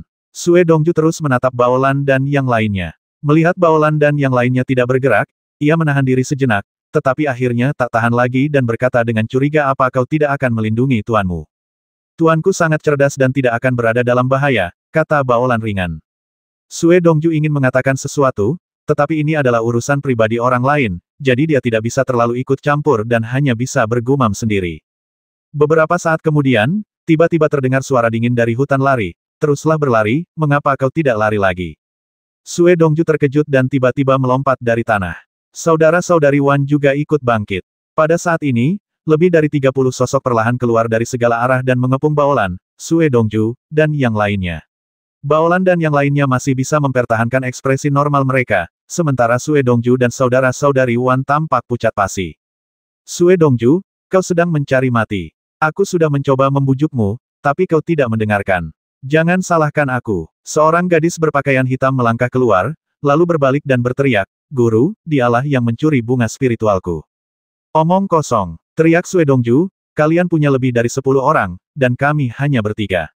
Bagaimana mungkin kami mengambil barang-barang kalian? Kami menemukan bunga spiritual, dan kalianlah yang ingin mengambilnya dengan paksa. Seorang lelaki tua botak berusia 50-an atau 60-an berjalan perlahan keluar dari hutan, memegang pistol aneh di tangannya. Ujung pistol menempel di punggung tangannya dan menjulur ke depan sekitar 30 cm, sementara gagang pistol melingkari lengannya seperti ular roh. Senior, sebagai seorang penatua, Anda seharusnya memperlakukan semua orang secara setara dan tidak memihak pada murid-murid Anda sendiri, teriak Sue Dongju dengan seluruh keberaniannya. Pria tua itu tersenyum, lalu mendesah pelan, kau tidak boleh membawa bunga spiritual itu. Bawalah keluar. Juga, beritahu kami di mana sarang Ghost Mastiff itu. Demi keluarga Sue di Sangjing, aku tidak akan mempersulitmu. Wajah Sue Dongju memerah. Kalian dari altar Ibel sampai harus menindas orang lain dengan memanfaatkan kekuatan kalian. Kukatakan saja, keluarga Sueku tidak bisa dianggap remeh. Anak bodoh, itu tidak berarti apa-apa. Pria tua itu berkata dengan tenang, apakah aku takut pada keluarga Sue adalah urusanku? Apakah kau memilih untuk bekerja sama atau melawan adalah urusanmu sendiri? Akankah aku membawa bunga spiritual itu, lalu memberikannya kepadamu? Sue Dongju tertawa getir, jangan bermimpi. Aku tidak punya apa-apa lagi sekarang selain nyawaku. Aku sudah berlari begitu lama sampai-sampai aku bahkan tidak ingat di mana aku bertemu Ghost Mastiff itu. Kau sedang mencari kematian, si tua botak mendesah. Pak Tua Lei, kau benar-benar semakin bertele-tele. Saat suara itu berbicara, seorang pria parubaya perlahan keluar dari ujung sana. Apa yang harus dibicarakan dengan orang-orang ini? Apa gunanya keluarga Sue di Sangjing? Di sekujur tubuh pria parubaya itu, terdapat lebih dari selusin roda gila perak yang berputar perlahan. Ciri-ciri yang begitu jelas membuat Sue Dongju langsung mengenali orang itu, Zhuo Tianxing. Pria tua botak itu bernama Lei Junfeng, dan ia memiliki reputasi yang baik. Jika ia diajak bicara, masih ada secercah harapan. Namun, Zhuo Tianxing adalah orang yang kejam dan tidak bermoral. Ia mengaku tidak akan menunggu sampai keesokan harinya untuk menyimpan dendam. Dengan kata lain, jika seseorang menyinggung perasaannya, ia harus membalas dendam dalam semalam agar merasa tenang, dan ia tidak akan pernah menunggu. Tubuh Sue Dongju menegang. Ia sungguh tidak menyangka sekuntum bunga spiritual akan membawa seseorang yang begitu sulit. Jika ia tahu ini akan terjadi, mungkin ia seharusnya memberikan bunga spiritual itu. Ayo kita lakukan, kata lelaki tua botak itu perlahan, tinggalkan ketiga orang ini, dan basmi sisanya. Pada saat ini, Zhuo Tianxing menunjukkan ekspresi terkejut dan ragu, lalu memanggil Lao Lei, Xiao. Asap hitam mengepul pelan dari hutan. Kelihatannya sangat lambat, tetapi kecepatannya sebenarnya telah mencapai batas. Zhuo Tianxing baru sempat meneriakkan kata pertama sebelum asap hitam itu melayang di belakang Lei Junfeng. Cahaya pedang muncul dari asap seperti angsa liar yang terkejut dan melesat ke arah punggung Lei Junfeng. Lei Junfeng bereaksi sangat cepat. Melihat Zhuo Tianxing menatap ke belakang dengan ekspresi terkejut dan ragu di wajahnya, ia segera menerjang ke depan, dan ujung pistol di punggung tangannya tiba-tiba terpental dan melesat mundur dari bawah tulang rusuknya. Dentang, ujung pistol bertabrakan dengan pedang, dan bola api tiba-tiba muncul. Pada saat ini, asap hitam telah berkumpul menjadi sosok manusia. Sosok itu adalah seorang prajurit jangkung dengan topeng ganas di wajahnya. Ia melangkah maju, cahaya pedang kembali menyala, dan mengejar punggung Lei Junfeng. Klang klang klang klang. Lei Junfeng menerjang maju dengan putus asa dan mengayunkan senjatanya ke belakang dengan putus asa, tetapi pengejaran prajurit misterius itu terlalu cepat, begitu cepat hingga tak terbayangkan. Dalam sekejap mata, senjata berliku-liku Lei Junfeng telah bertabrakan dengan pedang lawan 7 atau 8 kali, dan ia masih tak punya kesempatan untuk berbalik. Lei Junfeng tahu jika ia terus seperti ini, ia pasti akan mati. Tiba-tiba ia meraung, dan tombak ular berubah menjadi bola bunga pistol. Bola-bola bunga pistol mengaduk udara, memancarkan kilat dan guntur. Kemudian, sebuah kekuatan nyata melesat mundur. Teknik naga marah merupakan keahlian Lei Junfeng, dan ia kerap menggunakannya untuk membasmi musuh dengan satu pukulan. Namun kali ini, ia hanya berharap teknik naga marah dapat menghentikan musuh sejenak dan memberi dirinya kesempatan untuk mengatur napas. Pada saat yang sama ketika teknik naga marah diluncurkan, sosok Lei Junfeng terbang maju dengan cepat, dia ingin pergi. Di mata orang-orang yang menonton pertarungan dan Zhuo Tianxing yang bergegas untuk mendukungnya, tubuh Lei Junfeng sejajar dengan tanah, melesat bagai anak panah yang tajam, dan prajurit misterius itu berubah menjadi gumpalan asap lagi dan menyusul Lei Junfeng dalam sekejap mata.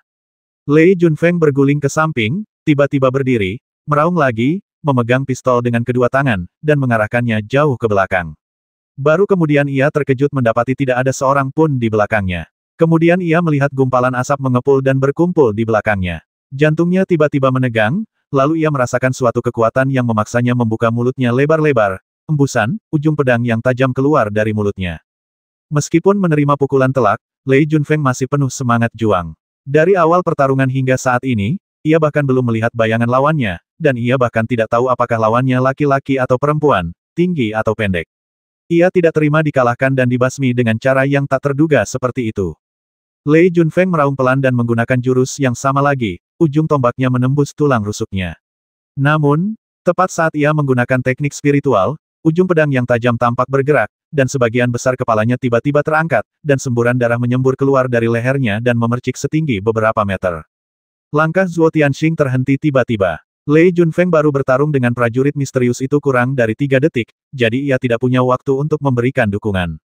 Zhuo Tianxing tiba-tiba teringat sesuatu, ketakutan melintas di matanya, dan dia gemetar dan bertanya, apakah kamu seorang pejuang sihir? Meskipun gerbang suci, altar ibel, dan sekte alam termasuk di antara 3 gerbang utama, kekuatan masing-masing gerbang tidaklah statis. Gerbang suci bisa menjadi yang pertama karena memiliki Helan Kongxiang. Dahulu kala, para prajurit berbalut ibel adalah praktisi paling kuat dan menakutkan di dunia. Alasan mengapa altar ibel disebut altar ibel adalah karena baju zirah ibelnya yang kuat. Orang di balik topeng itu tentu saja Su Tang. Ia tidak menanggapi, melainkan hanya berjalan perlahan. Meskipun ia tidak melepaskan auranya, Zhuo Tianxing di seberangnya seolah telah melihat hal yang paling menakutkan dan mundur selangkah demi selangkah. Tiba-tiba, Zhuo Tianxing meraung tajam dan mengangkat tangannya. Roda gila perak yang melingkari tubuhnya melesat keluar, beberapa cepat, beberapa lambat, beberapa terbang naik turun, dan beberapa membentuk lengkungan aneh. Roda gila tersebut memancarkan cahaya perak ke udara, menghalangi semua sudut yang bisa dihindari Su Tang. Su Tangxiang terus berjalan maju seolah tak melihat apa-apa. Saat cahaya perak menyentuh tubuhnya, ia menghilang lagi dan berubah menjadi asap yang mengepul. Roda gila yang beterbangan itu tidak mengenai apapun dan melesat menembus asap. Detik berikutnya, Su Tang muncul kembali dan terus bergerak maju. Mata Zhuo Tianxing hampir copot, tebakannya terbukti. Gelar prajurit sihir di altar Dewa Ibel adalah abadi. Setan mayat hidup. Selama prajurit sihir tidak ingin mati, tidak ada yang bisa menyakitinya. Tentu saja, ini legenda yang dilebih-lebihkan. Faktanya, prajurit Ibel generasi sebelumnya disingkirkan oleh Ibel-Ibel lain di altar Ibel karena ia terlalu mendominasi, terlalu kuat, dan terlalu keras, serta memperlakukan semua orang sebagai budaknya. Setelah membasmi para prajurit sihir dan menghilangkan rasa takut di hati mereka, para Ibel tetap cukup rasional. Mereka tidak ingin saling membasmi demi memperebutkan senjata Ibel, jadi mereka menghancurkan senjata Ibel satu persatu di depan semua orang. Namun, material senjata Ibel itu sangat istimewa. Mereka hanya bisa menghancurkan urat spiritual senjata Ibel, membuatnya kehilangan kekuatannya, tetapi mereka tidak bisa menghancurkannya sepenuhnya. Pada akhirnya, para Ibel masing-masing mengambil satu bagian dan pergi ke ujung bumi, atau melemparkannya ke laut dalam, atau meninggalkannya di pegunungan, atau menguburnya jauh di bawah tanah. Ini adalah penghancuran diri. Namun, hal serupa telah terjadi di 3 gerbang surgawi utama. Pemimpin sekte alam tidak pernah muncul kembali, dan Helan Kongxiang telah menghilang secara misterius. Mereka semua memiliki alasan masing-masing yang tidak dapat dipahami oleh orang awam. Pada akhirnya, kekuatan 3 gerbang surgawi utama secara bertahap telah dikendalikan oleh para tetua di masing-masing departemen. Sebagai praktisi sejati yang hebat, tak seorang pun ingin mematuhi perintah orang lain, apalagi memiliki guru lain.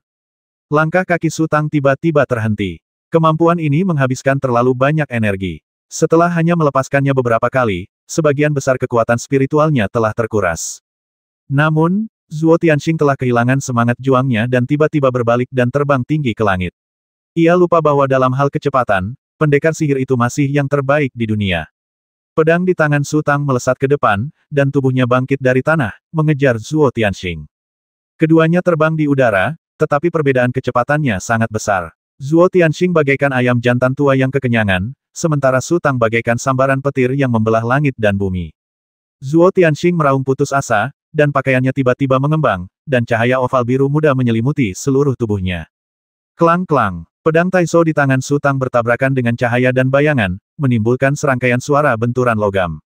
Saat Zhuo Tianxing mati-matian berusaha melarikan diri ke kejauhan, ia mengulurkan tangan dan melambaikannya. Roda gila perak yang baru saja melesat ke udara berubah arah dan melesat ke udara. Su Tang tidak menyerah dan terus menyerang cahaya dan bayangan tersebut. Gerakannya begitu cepat sehingga membuat orang lain merasa seolah-olah ada 5 atau 6 sosok yang mengelilingi Zhuo Tianxing dan terus-menerus membombardir perisai Zhuo Tianxing. Zhuo Tianxing menyadari bahwa ia takkan bisa lolos dari kejaran lawan jika terus seperti ini, jadi ia menunduk, hampir jatuh ke tanah. Namun, perisai pelindungnya tak lagi bisa dipertahankan saat ini.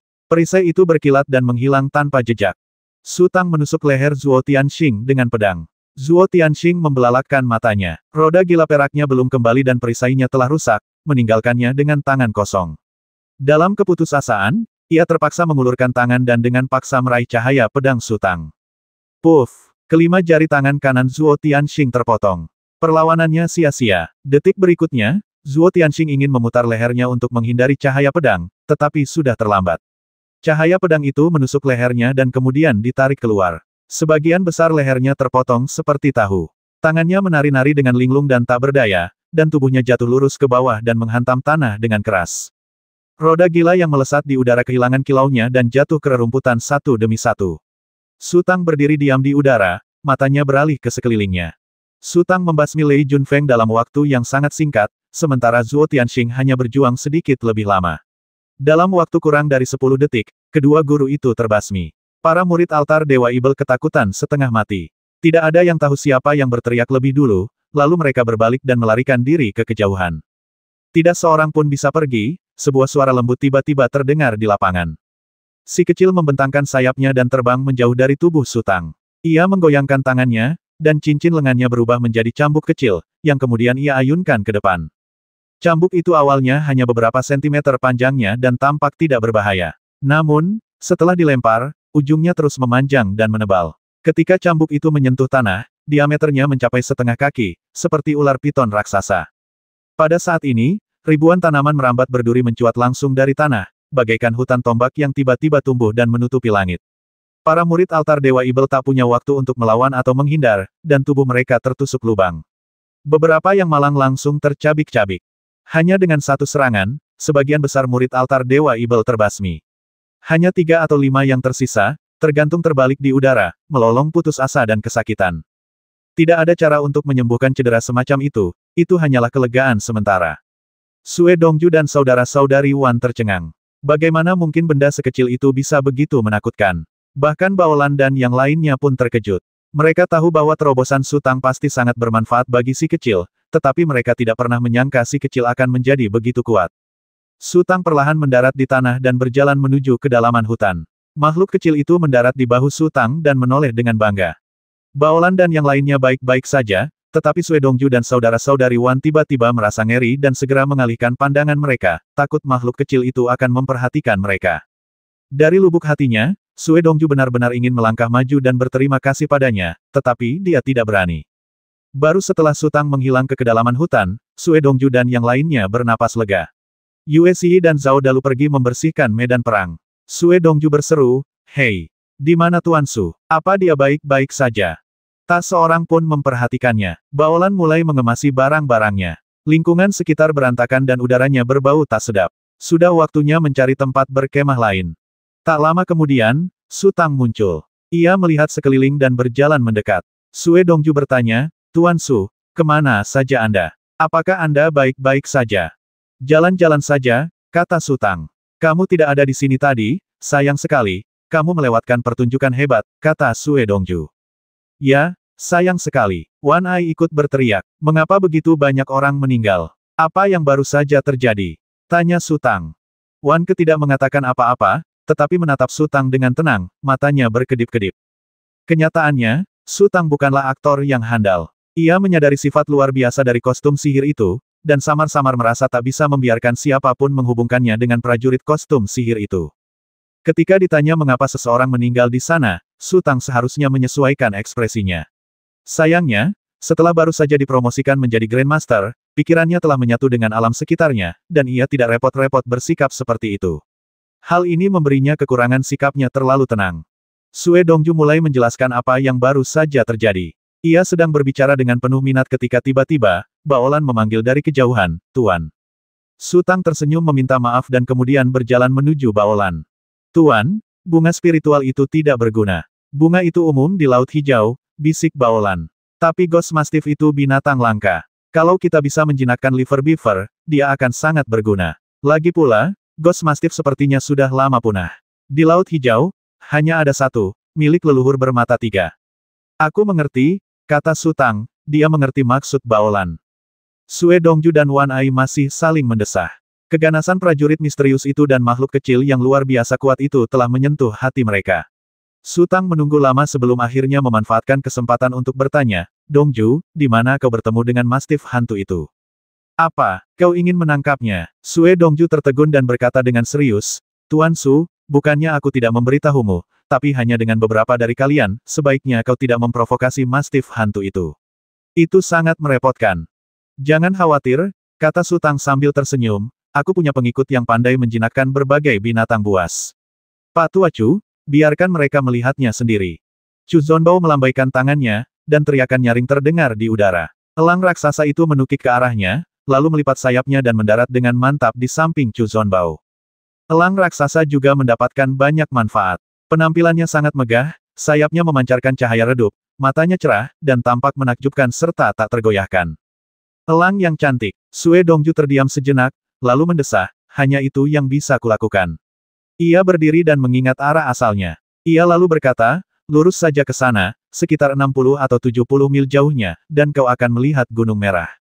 Tidak ada pepohonan di gunung itu, hanya bebatuan berwarna coklat kemerahan. Gunung itu dekat. Terima kasih, kata Su Tang sambil tersenyum. Hei, Tuan Su, kenapa Anda begitu sopan kepada kami? Tanya Sue Dongju, lalu mengedipkan mata apakah Anda ingin melihat bunga spiritual? Bukankah kau menyembunyikan bunga spiritual di hutan? Tanya Su Tang. Apa aku bodoh? Tao Huayuan begitu luas dan banyak sekali pepohonan. Mudah bagiku untuk bersembunyi, tapi di mana aku bisa menemukannya saat aku kembali? Kata Sue Dongju. Lalu ia duduk di tanah, melepas sepatunya, merogoh ke dalam dan mengaduk-aduk isinya beberapa kali, lalu mengeluarkan sepotong kecil sesuatu yang terbungkus kertas minyak. Kemudian, Sue Dongju membuka kertas minyak dan mengambil bunga merah muda kecil dari dalamnya. Lihat. Su Tang mundur setengah langkah. Sue Dongju bereaksi dan berkata sambil tersenyum, aku sangat murni. Ini tidak ada hubungannya dengan Yu Jing atau tidak, Su Tang tersenyum. Bunga spiritual itu telah terjepit dan berubah bentuk, dan sebagian besar kelopaknya telah rontok, tertinggal di kertas minyak. Sue Dongju memegang kertas minyak itu dengan sangat hati-hati, takut kelopaknya akan tertiup angin. Aku melihatnya, tolong simpan saja, kata Su Tang. Tuan Su, saya punya bunga spiritual lain di sini, dan saya akan memberikannya kepada Anda, kata Wan Ke tiba-tiba dengan suara lembut, lalu membuka mulutnya dan mengeluarkan sebuah kantong kecil dari bawah lidahnya. Ternyata memang ada bunga spiritual lain di dalamnya. Kau, di mana kau menemukan bunga cenayang itu? Sue Dongju membelalakkan matanya. Kedua bunga cenayang itu tumbuh bersama, kata Wan Ke. Tanamanmu ada di tepi sungai, dan tanamanku ada di celah bebatuan. Waktu kau menggali akarnya, aku mencabut yang ini. Mengapa kamu tidak memberitahu kami? Teriak Wan Ai. Lalu orang-orang jahat dari altar Ibel itu keluar. Kita terus berlari sepanjang waktu, jadi bagaimana mungkin kita punya kesempatan untuk memberitahu mereka? Kata Wan Ke. Pantas saja orang bilang kamu anak pintar, kamu tidak nakal sama sekali. Sue Dongju berkata sambil tersenyum kecut, kalau aku tahu lebih awal, aku pasti sudah memberikan tanaman ini kepada mereka. Kenapa kamu berantakan begini? Tidak mungkin, kata Wan Ke, kita tidak bisa membiarkan orang-orang jahat itu lolos begitu saja. Kemudian, Wan Ke Yingying datang dan menyerahkan bunga spiritual kepada Su Tang dengan hormat. Su Tang menggelengkan kepalanya, kamu harus menyimpannya. Kamu pantas mendapatkannya setelah mengambil risiko sebesar itu. Melihat Su Tang menolak buah persik itu, Wan Ke tampak sedikit kecewa. Su Tang melirik Baolan, yang langsung menyerahkan sebuah kantong kain. Su Tang menyerahkan kantong itu kepada Wan Ke dan berkata, sudah larut. Mungkin ada orang lain dari altar Dewa Ibel di mata air bunga persik. Di sini tidak aman. Kau harus segera pergi. Simpan buah persik ini untuk perjalanan. Wan Ke mengernyitkan hidungnya saat mencium aroma yang kuat, lalu berbisik, terima kasih, Tuan Su, karena telah menyelamatkan hidupku. Su Tang tersenyum. Gadis kecil ini cukup pintar, jauh lebih pintar daripada Sue Dongju yang konyol. Ah, setelah perpisahan ini, aku tidak tahu apakah kita akan bertemu lagi di masa depan, kata Sue Dongju. Aku pasti akan pergi ke Sangjing kalau ada waktu, kata Su Tang, aku sudah setahun tidak bertemu Paman Jiu. Aku sangat merindukannya. Baguslah, kata Sue Dongju, aku pasti akan menunggumu saat waktunya tiba.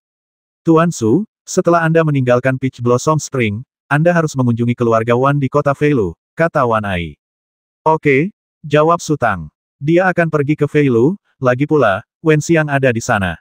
Sedangkan untuk keluarga Wan, itu tergantung situasinya. Setelah mengobrol sebentar, Sue Dongju dan saudara-saudari Wan akhirnya berpamitan. Wan ketampak sangat enggan untuk pergi. Ia menoleh ke belakang setiap beberapa langkah. Sebelum melangkah masuk ke dalam hutan, ia membungkuk dalam-dalam ke arah Su Tang dengan sangat serius. 150.